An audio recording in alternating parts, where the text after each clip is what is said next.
स्मृतिपुराणानाम् आलयं नमामि भगवत्पादं शङ्करं लोकशङ्करं शङ्करं शङ्कराचार्यं केशवं बादरायणं सूत्रभाष्यकृतो वन्दे भगवन्तो पुनः पुनः श्रीमच्छङ्करभगवत्पूज्यपादसद्गुरुभ्यो नमः।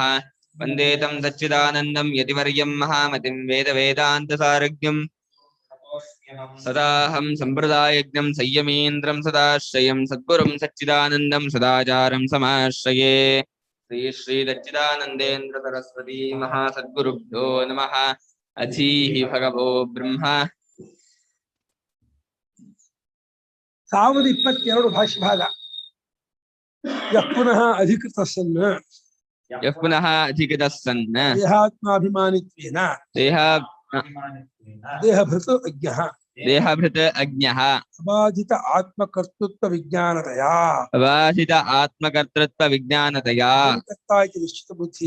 ಅಹಂಕರ್ತ ಇತಿ ನಿಶ್ಚಿತ ಬುದ್ಧಿಃ ತಸ್ಯ ಅಶೇಷ ಕರ್ಮ ಪರಿತ್ಯಾಗಸ್ಯ ಅಶಕ್ಯತ್ವಾತ್ ಕರ್ಮಫಲತ್ಯಾಗೇನ ಚೋದಿತ ಕರ್ಮಾನುಷ್ಠಾನೆ ಏವ ಅಧಿಕಾರಃ ತತ್ಯಾಗೆ ಇತ್ಯೇವಮರ್ಥಂ ದರ್ಶಯಿತುಂ ಆಹ. ಇನ್ನೊಬ್ಬ ಇದ್ದಾನೆ, ಅವ್ನು ಮೂರನೇವನು. ಅವನು ತತ್ವಜ್ಞಾನಿಯೂ ಅಲ್ಲ, ಆ ಕಡೆ ಧ್ಯಾನಯೋಗಿಯೂ ಅಲ್ಲ, ಸನ್ಯಾಸಿಯೂ ಅಲ್ಲ, ಮುಮುಕ್ಷು ಸನ್ಯಾಸಿ ಅಲ್ಲ, ಸಾಮಾನ್ಯ ಮಟ್ಟದವನು. ಕರ್ಮಕ್ಕೆ ಅಧಿಕಾರಿಯಾದವನು. ಅಧಿಕೃತ ಕರ್ಮಸು ಅಧಿಕೃತ ಕರ್ಮಣಿ ಅಧಿಕೃತ. ಕರ್ಮಕ್ಕೆ ಅಧಿಕಾರಿ ಅಂದ್ರೆ ಗೃಹಸ್ಥಾಶ್ರಮಾದಿ ಅಭಿಮಾನವುಳ್ಳವನು, ದೇಹಾದಿಭಿಮಾನವುಳ್ಳವನು. ಅವನು ದೇಹ ಭೃತು ಅಂದ್ರೆ ದೇಹವನ್ನು ಹೊತ್ಕೊಂಡವನು ಅಂದ್ರೆ ದೇಹವನ್ನು ನಾನು ಅಂದ್ಕೊಂಡವನು ಅಂತ ಅರ್ಥ. ದೇಹವನ್ನು ಹೊತ್ಕೊಳ್ಳೋದು ಅಂದ್ರೆ ಮೂಟೆ ಹಾಕಿ ದೇಹವನ್ನು ಹೊತ್ಕೊಂಡಿಲ್ಲ, ಮೂಟೆ ಹಾಕಿ ದೇಹವನ್ನು ಹೊತ್ಕೊಂಡು ಬರೋದು ಇಲ್ಲ. ದೇಹವನ್ನು ಹೊತ್ಕೊಳ್ಳೋದು ಅಂದ್ರೆ ದೇಹದಲ್ಲಿ ಆತ್ಮತ್ವಾಭಿಮಾನ ಪಟ್ಕೊಳ್ಳೋದೇ ದೇಹವನ್ನು ಹೊತ್ಕೊಳ್ಳೋದು. ಅದು ಬೈತಾರೆ ದೇಹಾತ್ಮಾಭಿಮಾನಿತ್ವೇನ ಪ್ರಕಾರಾರ್ಥ ತೃತೀಯ. ದೇಹದಲ್ಲಿ ಆತ್ಮ ಎಂಬ ಅಭಿಮಾನವನ್ನು ಮಾಡಿಕೊಳ್ಳುವುದರ ಮೂಲಕ ಆ ಪ್ರಕಾರವಾಗಿ ದೇಹಭೃತು, ದೇಹವನ್ನು ಹೊತ್ಕೊಂಡು ಅಂದ್ರೆ ನಾನು ಅಂದ್ರೆ ಸುದರ್ಶನ, ನಾನು ಬ್ರಾಹ್ಮಣ ಬ್ರಹ್ಮಚಾರಿ, ನಾನು ಮಾಡೋನು ತಿಳ್ಕೊಳ್ಳೋನು ಅನುಭವಿಸೋನು, ನಾನು ಹುಟ್ಟಿದ್ದೀನಿ, ಇಂಥ ಜಾತಿ ಕುಲ ಗೋತ್ರ ವರ್ಣ ಆಶ್ರಮ ವಯಸ್ಸು ಅವಸ್ಥೆ ಎಲ್ಲ ಉಂಟು ಅಂತ ಅಂದ್ಕೊಂಡಿದ್ದಾನೆ. ಅವನು ಅಜ್ಞಾನ ಅಂದ್ರೆ ಆತ್ಮಸ್ವರೂಪ ಕಂಡ್ಕೊಂಡಿಲ್ಲ. ವೇದಾಂತ ಹೇಳುವ ಹಾಗೆ ಬ್ರಹ್ಮಸ್ವರೂಪವನ್ನ ಪರಮಾರ್ಥ ಸ್ವರೂಪವನ್ನು ಕಂಡ್ಕೊಂಡಿಲ್ಲ. ಅದು ಗೊತ್ತಾಗಿಲ್ವಾದ್ರಿಂದ ಅವನು ಅಜ್ಞ. ಅಷ್ಟೇ ಅಲ್ಲ, ತನ್ನ ಕರ್ತೃತ್ವ ವಿಜ್ಞಾನವೂ ಬಾಧೆ ಆಗಿಲ್ಲ. ಆತ್ಮನಃ ಕರ್ತೃತ್ವ ಆತ್ಮಕರ್ತೃತ್ವ ಕರ್ತೃತ್ವಸ್ಯ ವಿಜ್ಞಾನಂ ಕರ್ತೃತ್ವ ವಿಜ್ಞಾನಂ ಅಬಾಧಿತಂ ಆತ್ಮಕರ್ತೃತ್ವ ವಿಜ್ಞಾನಂ ಯಸ್ಯ ಅಬಾಧಿತ ಆತ್ಮಕರ್ತೃತ್ವ ವಿಜ್ಞಾನಸ್ಯ ಭಾವಃ ವಿಜ್ಞಾನತಯಾ ಬಾಧಿತವಾಗದ ತನ್ನ ಕರ್ತೃತ್ವ ತಿಳುವಳಿಕೆ ಉಳ್ಳವನಾದ್ದರಿಂದ, ಅಂದ್ರೆ ತನ್ನ ಕರ್ತೃತ್ವ ವಿಜ್ಞಾನವು ಬಾಧಿತವಾಗಿಲ್ಲವಾದ್ದರಿಂದ. ಬಾಧಿತವಾಗುವುದು ಏನೋ ಸುಳ್ಳು ಗೊತ್ತಾಗೋದು. ಹಾವು ಸುಳ್ಳು ಅಂದ್ರೆ ಹಾವು ಬಾಧಿತವಾಗಿದೆ. ನಾನು ಕರ್ತೃ ಅನ್ನೋದು ಸುಳ್ಳು, ಡೀಲರ್ಶಿಪ್ ಕಿತ್ತಾಕ್ಬಿಟ್ಟ. ನಾನು ಮಾಡುವನು ಅಲ್ಲ, ತಿಳ್ಕೊಳ್ಳೋನು ಅಲ್ಲ, ಅನುಭವಿಸುವನು ಅಲ್ಲ. 3 ಅಂತಃಕರಣೋಪಾಧೀನ ನನ್ ಬಂದದ್ದು. ಬುದ್ಧಿಯನ್ನ ಮನಸ್ಸನ್ನ ನಾನು ತುಂಬಿಕೊಂಡ ಬಂದದ್ದು. ಈ ನಾನು ಅಭಿಮಾನವೇ ತಪ್ಪು. ಹಾಗಾಗಿ ಅಬಾಧಿತ ಆದ್ರೇನೋ ಬಾಧಿತವಾಗದ ಅಂದ್ರೆ ಏನರ್ಥ? ಸುಳ್ಳಾಗದ.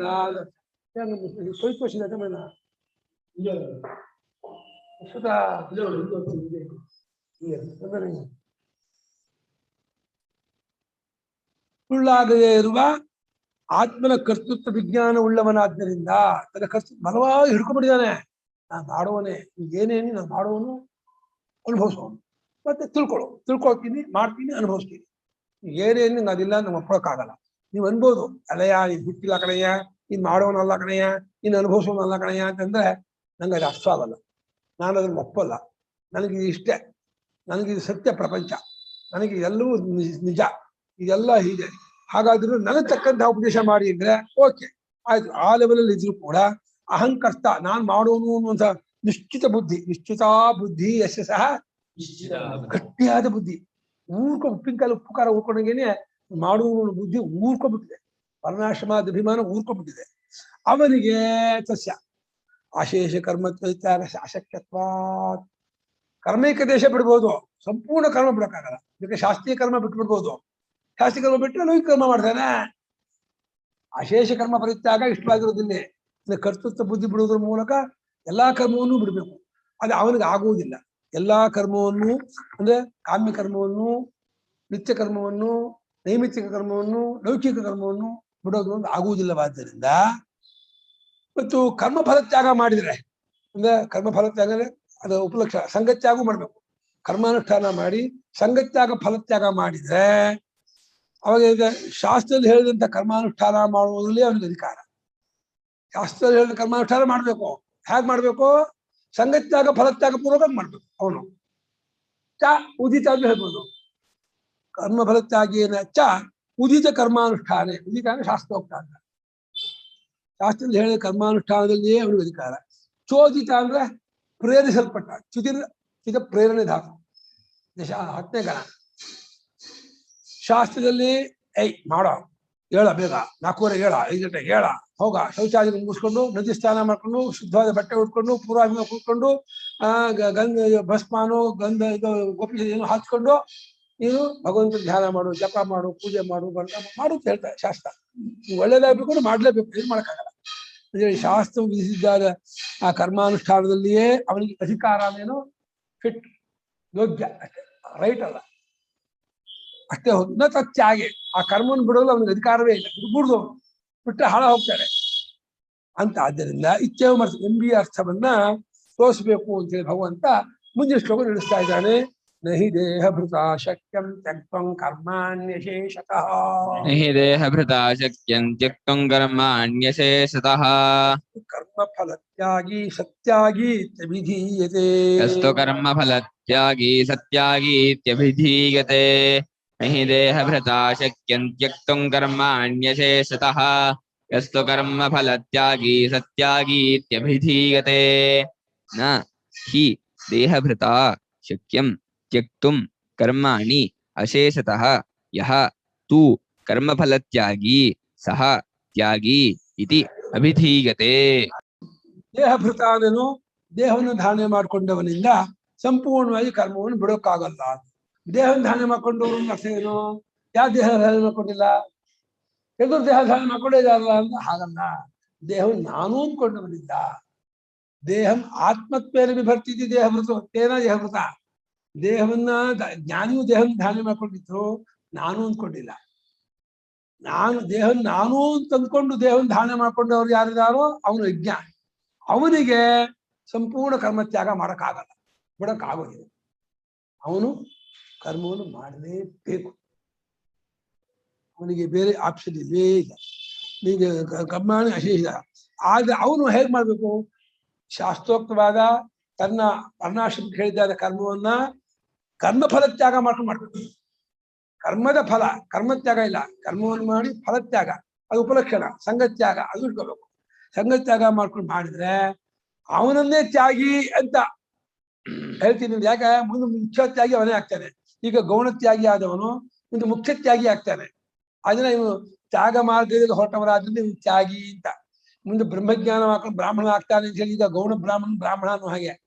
ಈಗ ಬ್ರಾಹ್ಮಣ ಅಂತೀವಿ, ಬ್ರಾಹ್ಮಣನ ಆಗಿಲ್ಲ ಅವನೇನೋ, ಮುಂದೆ ಬ್ರಾಹ್ಮಣ ಆಗ್ತಾನೆ ಅನ್ನೋ ಆಶೆಯಿಂದ ಈಗಲೇ ಬ್ರಾಹ್ಮಣನ್ ಕರಿತಾ ಇದ್ದಾರೆ. ಇವೆಲ್ಲ ಬ್ರಾಹ್ಮಣರು ಅಂತ. ಬ್ರಾಹ್ಮಣರು ಅಂದೇನು? ನಿಜವಾದ ಬ್ರಾಹ್ಮಣರು ಆಗ್ತಾರೆ. ಯಾವ್ದ್ರಿಂದ? ಬ್ರಹ್ಮಜ್ಞಾನದಿಂದ. ಬ್ರಹ್ಮಜ್ಞಾನದಿಂದ ಬ್ರಾಹ್ಮಣರಾಗ್ತಾರೆ ಅನ್ನೋ ಆಸೆಯಿಂದ ಹಾಗಲಾದ್ರೂ ಬ್ರಹ್ಮಜ್ಞಾನಕ್ಕೆ ಬರ್ತಾರ ಅನ್ನೋದು ಆಸೆ. ಇವೆಲ್ಲ ಬ್ರಾಹ್ಮಣರು ಕೊಡೋ ಅಂತಂದ್ರೆ, ನೀವೆಲ್ಲ ಬ್ರಾಹ್ಮಣರು ಕೊಂಡ್ರು, ನೀವೆಲ್ಲ ಬ್ರಾಹ್ಮಣರು ಅಂತಂದ್ರೆ ಅವ್ರ ನಿಜವಾದ ಬ್ರಾಹ್ಮಣತ್ವಕ್ಕೆ ಪ್ರಯತ್ನ ಪಡ್ತಾರೋ ಅನ್ನೋ ಆಸೆಯಿಂದ ಬ್ರಾಹ್ಮಣರು ಕೈತಾ ಇದೆ ಶ್ರುತಿ. ಅದಾಗಬೇಕು ಅಂದ್ರೆ ಶ್ರುತಿಗೆ ಆಸೆ. ಹಾಗೆ ಕರ್ಮಫಲ ತ್ಯಾಗಿಯಾದವನನ್ನೇ ನಿಜವಾದ ತ್ಯಾಗಿ ಎಂಬುದಾಗಿ ಹೇಳಲಾಗತ್ತೆ ಅಂತ ಶ್ಲೋಕಾರ್ಥ. ನಹಿ ಯಸ್ಮಾತ್ ದೇಹಭೃತ. ನಹಿ ಯಸ್ಮಾತ್ ದೇಹಭೃತ. ದೇಹಭೃತ ದೇಹಂ ಬಿಭರ್ತೀತಿ ದೇಹಭೃತ. ಹೋಗ್ಬಿಡ್ತಾರೆ. ಕಡ್ಡು ತಗೊಂಡ್ಬರ್ಬೇಕಂತ ಆ ವ್ಯಾರ್ಥಿಕನ. ದೇಹಂ ನಹಿ ಯಸ್ಮಾತ್, ಯಾವ ಕಾಲದಿಂದ ದೇಹ ಧಾರಣೆ ಮಾಡೋದ್ರಿಂದ ಆಗೋದಿಲ್ವೋ? ನ ಭವತಿ ಅಂತ ಆಗೋದಿಲ್ವೋ? ದೇಹಾಭಿಮಾನಿಯಾದವನಿಂದ ಯಾವ ಕಾಲದಿಂದ ಆಗೋದಿಲ್ವೋ? ದೇಹಭೃತ ಅನ್ನೋಕೆ ಅರ್ಥ ಬೀಳ್ತಾರೆ. ದೇಹಂ ಬಿಭರ್ತಿ ಇತಿ ದೇಹಭೃತ. ದೇಹವನ್ನ ಹೊತ್ಕೊಂಡಿದ್ದಾನೆ, ಅದನ್ನ ನಮಗೆ ದೇಹಭೃತ ಎಂದು ಹೆಸರು. ದೇಹವನ್ನು ಹೊತ್ಕೊಂಡಿದ್ದಾನೆ ಹೇಗೆ? ಆತ್ಮತ್ವೇನ, ನಾನು ಅಂತ. I am body. ನಾನ್ ಬ್ರಾಹ್ಮಣ, ನಾನು ದೇಹೇಂದ್ರಿಯಮನ ಕೊಡು ಅಂತ ಹಾಗೆ ಹೊತ್ಕೊಂಡು ದೇಹ ಭೃತು ಅಂತ ಹೇಳ್ತಾ ಇದ್ದಾರೆ. ನಾನು ಅಂತ ಅನ್ಕೊಳ್ತಾನೆ ದೇಹ ಭೃತು. ಬರೀತಾರೆ ಭಾಷೆಗಾರರು, ದೇಹಾತ್ಮಾಭಿಮಾನವಾನ್ ದೇಹಾತ್ಮಾಭಿಮಾನವಾನ್ ದೇಹಭೃತು ಉಚ್ಯತೆ ದೇಹಭೃತ್ ಉಚ್ಯತೆ ನ ವಿವೇಕಿ. ಇಲ್ಲಿ ದೇಹಭೃತು ಯಾರನ್ನು ಹೇಳ್ತಾ ಇದ್ದಾರೆ? ದೇಹಾತ್ಮಾಭಿಮಾನವಾನ್, ದೇಹವೇ ಆತ್ಮ ಅಭಿಮಾನ ಪಟ್ಕೊಂಡವನನ್ನ ದೇಹಭೃತು ಅಂತ ಹೇಳ್ತಾ ಇದ್ದಾನೆ ಹೊರತು ವಿವೇಕಿಯನ್ನು ಹೇಳ್ತಾ ಇಲ್ಲ. ವಿವೇಕಿ ಯದ್ಯಪಿ ನೋಡೋರ್ ದೃಷ್ಟಿಯಿಂದ ದೇಹಾಭಿಮಾನವುಳ್ಳವರ ಕಾಣ್ತಾನೆ, ದೇಹವಂತನಾಗಿ. ರಮಣ ಮಹರ್ಷಿಗಳು ದೇಹವುಳ್ಳವರ ಕಾಣ್ತಾರೆ, ಪರಮಹಂಸರು ಹಾಗೆ ಕಾಣ್ತಾರೆ, ನಮ್ಮ ಸ್ವಾಮಿಗಳು ಹಾಗೆ ಕಾಣ್ತಾರೆ, ಗೋಂದಳಿ ಮಹಾರಾಜರು ಹಾಗೆ ಕಾಣ್ತಾರೆ. ಅದು ಅವರ ಅನುಭವ ದೃಷ್ಟಿಯಿಂದ ಅವ್ರಿಗದು ಆ ದೇಹವಂತ ಅಂದ್ಕೊಂಡಿರಲ್ಲ, ಅವರು ದೇಹವೇ ಇಲ್ಲ ಅಂದ್ಕೊಂಡಿರ್ತಾರೆ. ಅದರಿಂದ ವಿವೇಕಿಯನ್ನು ಇಲ್ಲಿ ದೇಹಭೃತು ಅಂತ ಹೇಳ್ತಾ ಇಲ್ಲ. ಅಜ್ಞನಾದವನು ದೇಹವೇ ನಾನು ಅಭಿಮಾನ ಪಟ್ಕೊಂಡವನನ್ನ ದೇಹಭೃತು. ವಿವೇಕಿಯನ್ನು ಏನಂತೀರಾ? ಸಹಿ ವೇದಾವಿನಾಶಂ ಇತ್ಯಾದಿನ ಕರ್ತೃತ್ವಾಧಿಕಾರ ನಿವರ್ತಿತ. ಸಹಿ ವೇದಾವಿನಾಶಿನಂ ಇತ್ಯಾದಿನ ಕರ್ತೃತ್ವಾಧಿಕಾರಾತ್ ಸಹಿನ ಕಹಿ ಸಹ ಕಹ ವಿದ್ವಾನ್ ವಿವೇಕಿ. ಆ ವಿವೇಕಿ ಇದಲ್ಲ ಜ್ಞಾನಿ, ಅವನನ್ನ ವೇದ ವಿನಾಶಿನ ನಿತ್ಯ 21ನೇ ಶ್ಲೋಕ ಇದೆಯಲ್ಲ 2ನೇ ಅಧ್ಯಾಯದ ಆ ಶ್ಲೋಕ ಹೇಳೋದ್ರ ಮೂಲಕ ನಾವು ಈಗ ಕರ್ತೃತ್ವದ ಅಧಿಕಾರವೇ ಇಲ್ಲ, ಅವನಿಗೆ ಅಧಿಕಾರವೇ ಅದು ಯೋಗ್ಯತೆ.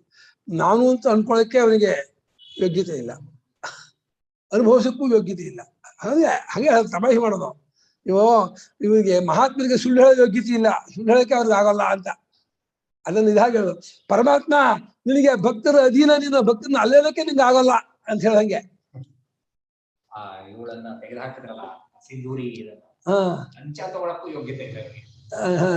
ಅವಳು ಅಂದ್ರ ಹೌದೌದು. ಅವಳ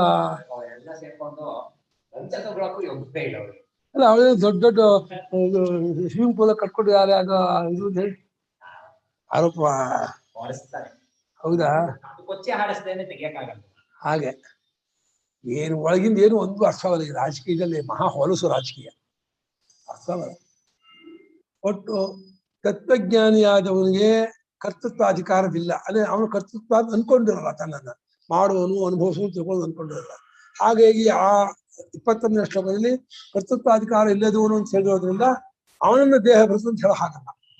ದೇಹಭೃತ ಅಂತ ಹೇಳ್ತಾ ಇರೋದು ಅಜ್ಞಾನೇ, ದೇಹ ನಾನು ತಂದ್ಕೊಂಡಂತ ಕರ್ಮ ಸಾಮಾನ್ಯ ಮನುಷ್ಯನ ಹೇಳ್ತೀನಿ.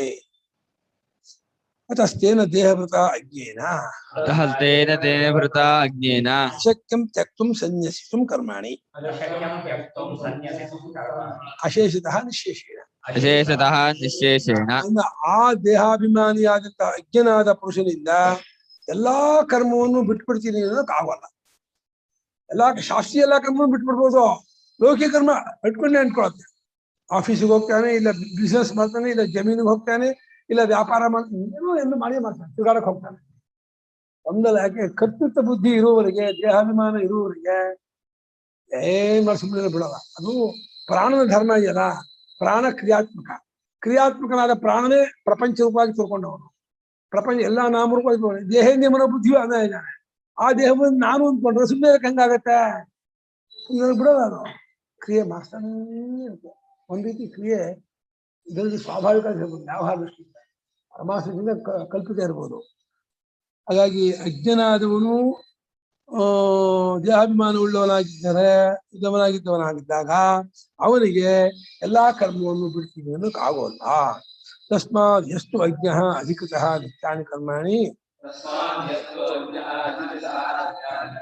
ಕುರ್ವನ್ ಕರ್ಮಫಲತ್ಯಾಗಿ ಕರ್ಮಫಲ ಅಭಿಸಂಧಿ ಮಾತ್ರ ಸನ್ಯಾಸಿ ಸತ್ಯಾಗಿ ಇತ್ಯಭಿಧೀಯತೆ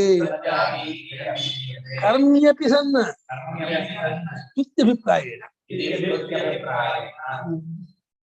ಆದ್ದರಿಂದ ಅಜ್ಞನಾಗಿದ್ದು ಕರ್ಮಕ್ಕೆ ಅಧಿಕಾರಿಯಾಗಿ ಯೋಗ್ಯವಾಗಿ ಫಿಟ್ ಆದವನಾಗಿ ಕರ್ಮವನ್ನು ಮಾಡುತ್ತಾ ಕರ್ಮಫಲತ್ಯಾಗಿ ಆಗಿರ್ತಾನೋ, ಅಂದ್ರೆ ಕರ್ಮದ ಫಲದಲ್ಲೂ ಮತ್ತು ಅಭಿಸಂಧಿ, ಕರ್ಮದಲ್ಲಿ ಫಲದಲ್ಲಿ ಅಭಿಸಂಧಿ, ಕರ್ಮದಲ್ಲಿ ಸಂಘ, ಇದನ್ನು ಪೂರ್ತಿ ಕೈ ಬಿಟ್ಟವನಾಗಿರ್ತಾನೋ. ಕರ್ಮ ಫಲಾಭಿಸಂಧಿ ಮಾತ್ರ ಒಂದೇ ಸಂಘ ವಿಸ್ತರಿಸಿಕೊಳ್ಳೇ ಇಲ್ಲ. ಕರ್ಮ ಫಲದಲ್ಲಿ ಅಭಿಸಂಧಿ ಅಷ್ಟನ್ನೇ ಬಿಟ್ಟಿದ್ದಾನೆ. ಈಗ ಕರ್ಮಫಲ ಆಗ್ಬೇಕು ಅಂತ ಇಟ್ಕೊಂಡಿಲ್ಲ. ಅರ್ಥಾತ್ ಕರ್ಮಸಂಗವೂ ಇಲ್ಲ ಇವನಿಗೆ, ಕರ್ಮಸಂಗವೂ ಇಲ್ಲ, ಕರ್ಮಫಲದಲ್ಲಿ ಅಭಿಸಂಧಿ ಗುರಿಯೂ ಇಲ್ಲ. ಹೀಗೆ ಫಲಾಪೇಕ್ಷೆಯೂ ಇಲ್ಲದೆ ಸಂಘವೂ ಇಲ್ಲದೆ ಕರ್ಮ ಮಾಡುತ್ತಾ ಇರ್ತಾನೋ ಅವನನ್ನ ಇಲ್ಲಿ ನಾವು ತ್ಯಾಗಿ ಎಂಬುದಾಗಿ ಹೇಳಲಾಗತ್ತೆ, ಹೇಳ್ತಿದ್ದೀವಿ. ಅವನ ಮೇಲೆ ತ್ಯಾಗಿ ನಾವು ಹೇಳ್ತಾ ಇದ್ದೀವಿ. ಅವನು ಕರ್ಮ್ಯಪಿಸನ್, ಕರ್ಮಿಯಾಗಿದ್ದು ಅವನು ತ್ಯಾಗಿ ನಾವು ಹೇಳ್ತೀವಿ. ಅದಕ್ಕೆ ಯಾವ ಅಭಿಪ್ರಾಯದಿಂದ? ಶುದ್ಧ ಅಭಿಪ್ರಾಯದಿಂದ, ಅವಳು ಬೇಕು ಅನ್ನೋ ಅಭಿಪ್ರಾಯದಿಂದ. ಇವನೇ ನಿಜವಾದಂತಹ ತ್ಯಾಗಿ ಆಗ್ತಾನೆ ಮುಂದೆ ಅಂತ.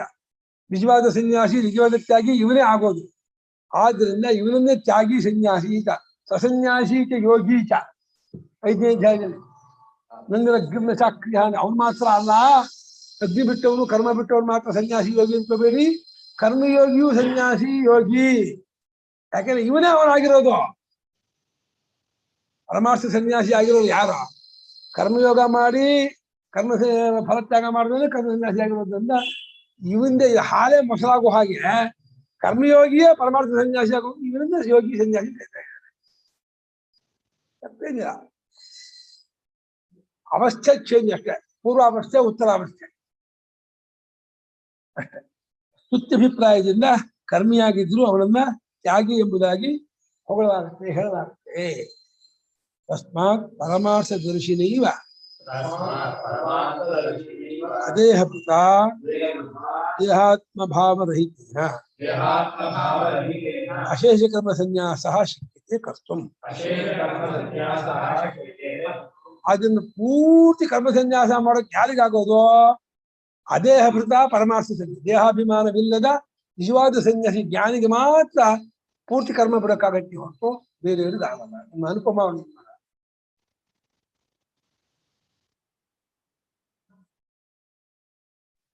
ಇಲ್ಲಿ ಈಶ್ವರಾರ್ಪಣ ಬುದ್ಧಿ ಮಾತಾಡ್ತಾನೆ ಇಲ್ಲ.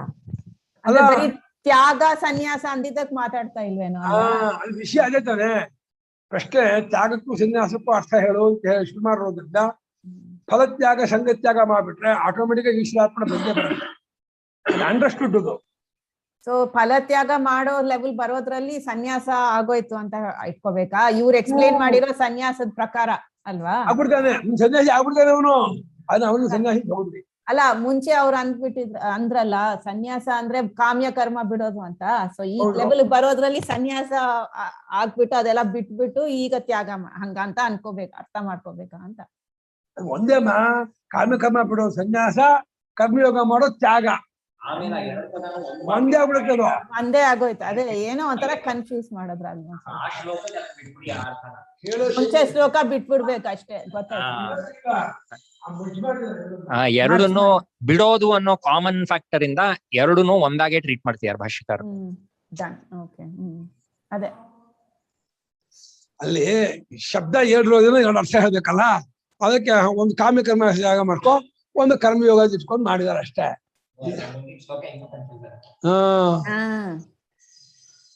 ಹಾಗಾಗಿ ದೇಹಾತ್ಮ ಭಾವ ಇಲ್ಲ, ಪರಮಾರ್ಥ ದರ್ಶಿ, ಪರಮಾರ್ಥನ ಕಂಡುಕೊಂಡವನು, ದೇಹಾಭಿಮಾನವಿಲ್ಲದೆ ಇರತಕ್ಕಂಥವನಿಂದಲೇ ಅಶೇಷ ಕರ್ಮತ್ಯಾಗ ಪರಮಾರ್ಥ ಸನ್ಯಾಸಿತ್ವ ಅವನಿಗೆ ಹೊಂದುವುದು. ಇವನಿಗೆ ಗೌಣವಾಗಿ ಹೊಂದತ್ತೆ, ಪಾರ್ಶಿಯಲಿ 20%, 50%, 70% ಹೀಗೆ ಹೊಂದತ್ತೆ. 100% ಜ್ಞಾನಿ ಹೊಂದೋದು. ಆದ್ರೆ 100% ಜ್ಞಾನಿ ಹೊಂದದ್ದು ಜ್ಞಾನಿ ಆಗೋರು ಯಾರೋ? ಇವನೇ. ಈ ಕರ್ಮಯೋಗಿ ಫಲತ್ಯಾಗ ಸಂಗತ್ಯಾಗ ಮಾಡಿದ್ರೆ ಜ್ಞಾನಿ ಆಗೋದು ಅಂತ ಇವನನ್ನೇ ತ್ಯಾಗಿ ಸನ್ಯಾಸಿ ತಗೊಳ್ತಾ ಇದ್ದಾನೆ. ಪವಿತ್ರ ಹೌದು. ಅಮೇಹೇನ ಧ್ವನ್ಯೋ ಯತ್ ಸರ್ವಕರ್ಮ ಸನ್ಯಾಸಾಚ್ಛಾದಿತಿ ಅಲ್ಲ, ಸ್ವರ್ಗಕರ್ಮ ಸನ್ಯಾಸ ತ್ಯಾಗಿ ಸನ್ಯಾಸ ಹೊಗಳ್ತಾ ಇದ್ದೀರಲ್ಲ, ಏನು ಅದಾದ್ರೆ ಏನಾಯ್ತು? ಆಯ್ತಪ್ಪ, ಅವ್ನು ತ್ಯಾಗಿಯೇ ಆಗಿರ್ಬೋದು, ಸನ್ಯಾಸಿ ಆಗಿರ್ಬೋದು, ಪರಮಾರ್ಥ ಸನ್ಯಾಸಿ, ಅದು ಏನಾಯ್ತು? ಅದರಿಂದ ಅವನಿಗೆ ಕೋಡ್ ಬರುತ್ತಾ? ಅದೇನ್ ಪ್ರಯೋಜನ? ಅಂತ ಪರಮಾರ್ಥ ಸನ್ಯಾಸಿಯಾಗಿ ತ್ಯಾಗಿ ಆಗಿದ್ರಿಂದ ಅವನಿಗೆ ಆಗುವಂತ ಲಾಭವಾದರೂ ಏನು ಅಂತ ಪ್ರಶ್ನೆ ಮಾಡ್ತಿದ್ದಾನೆ ಪೂರ್ವಪಕ್ಷಿ. ಕಿಂ ಪುನಃ ತತ್ ಪ್ರಯೋಜನ ಯಾವುದ್ರದ್ದು? ಸರ್ವಕರ್ಮ ಸನ್ಯಾಸವನ್ನು ನೋಡೋದ್ರಿಂದ ತ್ಯಾಗಿ ಸನ್ಯಾಸಿ ಇಸ್ಕೋತಾನೆ, ದೇಹಾಭಿಮಾನ ಹೇಳೋದು ಅಂತ. ಸರಿ, ಸರ್ವಕರ್ಮ ಸನ್ಯಾಸ ಮಾಡಿದ ಅವನಿಗೆ ಏನು ಮೂದೇವಿಯಾಗಿ ಸುಮ್ಮನೆ ಕೂತಿರ್ತಾನ? ಟೈಮ್ ಪಾಸ್ ಆಗೋದು ಹೇಗೆ? ಬಹಳ ಬೇಜಾರಾಗುತ್ತೆ. ಬೊಂಬಾಯಿನ ಒಬ್ಬರು ಫೋನ್ ಮಾಡಿದ್ರು, ನಂಗೆ ಹೊತ್ತೆ ಹೋಗ್ತಿಲ್ಲ, ಏನ್ ಮಾಡ್ಲಿ ಅಂತ. ಗೃಹಸ್ಥರು. ಅವ್ರು ಹೆಂಡತಿ ಹೋಗ್ಬಿಟ್ಟಿದ್ದಾರೆ, ಹೆಂಡತಿ ಹೋಗಿದ್ದಾರೆ, ಕೆಲಸನೂ ಇಲ್ಲ, ವಯಸ್ಸಾಗಿ 70 ವರ್ಷ ಆಗತ್ತ, 68 70 ಆಗಿದೆ. ಹೆಂಡತಿ ಹೋಗಿದ್ದಾರೆ, ಅಡಿಗೆ ಮಾಡ್ಕೊಂಡು ಬಹಳ ಕಾರು ನೀವು ಹೊತ್ತು ಅಂತವ್ರಿಗೆ ಸನ್ಯಾಸ ಆಗಲ್ಲ. ಕರೆಕ್ಟ್ ಆಗಿ ಗುರುಗಳೇ, ಅನ್ಯಾಸ ಆಗಲ್ಲ. ಸರಿ, ಅವ್ರಿಗೆ ಏನಾದ್ರು ಹೇಳ್ಬೇಕಲ್ಲಮ್ಮ. ಈ ಜಪ ಮಾಡೋದು ಬೇಜಾರು ಅಂತಾರೆ. ಎಷ್ಟು ಜಪ ಮಾಡ್ತಿದ್ದೆ, ರಾಮತಾರ ಜಪ 1 ಗಂಟೆ ಮಾಡ್ತೀನಿ, ಆಮೇಲೆ ಏನ್ ಮಾಡ್ಲಿ? ಸೋಷಿಯಲ್ ಸರ್ವಿಸ್ ಹೇಳ್ಬೋದು. ಸೋಷಿಯಲ್ ಸರ್ವಿಸ್ ಎಷ್ಟು, ಕರೋನಾ ಎಲ್ಲಿ ಹೋಗಕ್ಕಾಗತ್ತೆ? ಸೋಷಿಯಲ್ ಕರೋನಾ ಎಷ್ಟೊಂದಿದೆ ಗುರುಗಳೇ, ಮಾಡೋರ್ ಬೇಕಷ್ಟೇ. ಅಲ್ಲ ಕರೋನಾದಲ್ಲಿ ಅಲ್ಲ ತಗೊಂಡ್ರು ಕರೋನಾ ಬಂದ್ಬಿಡುತ್ತೆ.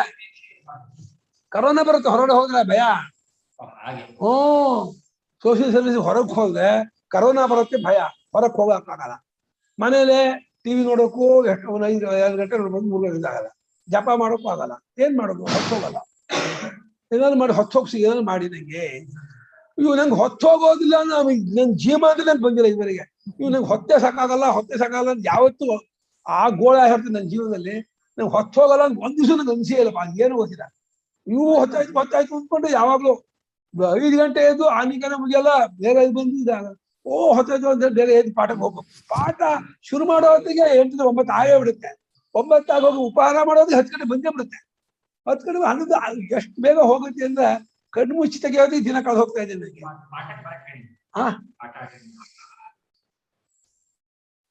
ಆಗಲ್ಲ, ಬೇಜಾರು.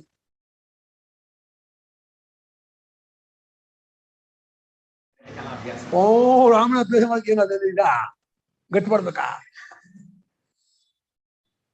ಕಷ್ಟ. ಅದು ಇಷ್ಟಪಟ್ಟು ಒಂದು ಇದಕ್ಕೆ ಸೇರ್ಕೊಳ್ಳದೆ ಹೋದ್ರೆ ಹೊಟ್ಟು ಹೋಗೋದು ಕಷ್ಟ ಆಗುತ್ತೆ. ಒಂದನ್ನು ಇಷ್ಟಪಡ್ಬೇಕು ಅವರು.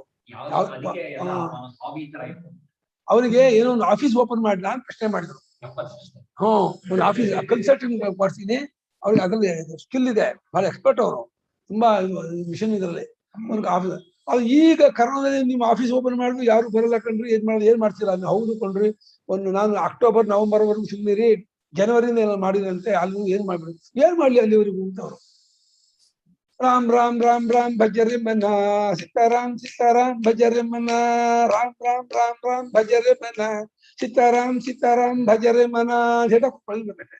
ಏ ಮನಸ್ಸೇ ರಾಮನ್ ಭಜಿಸೋ, ಏ ಮನಸ್ಸೇ ಸೀತಾರಾಮನ್ ಭಜಿಸೋ, ಇನ್ನೇನು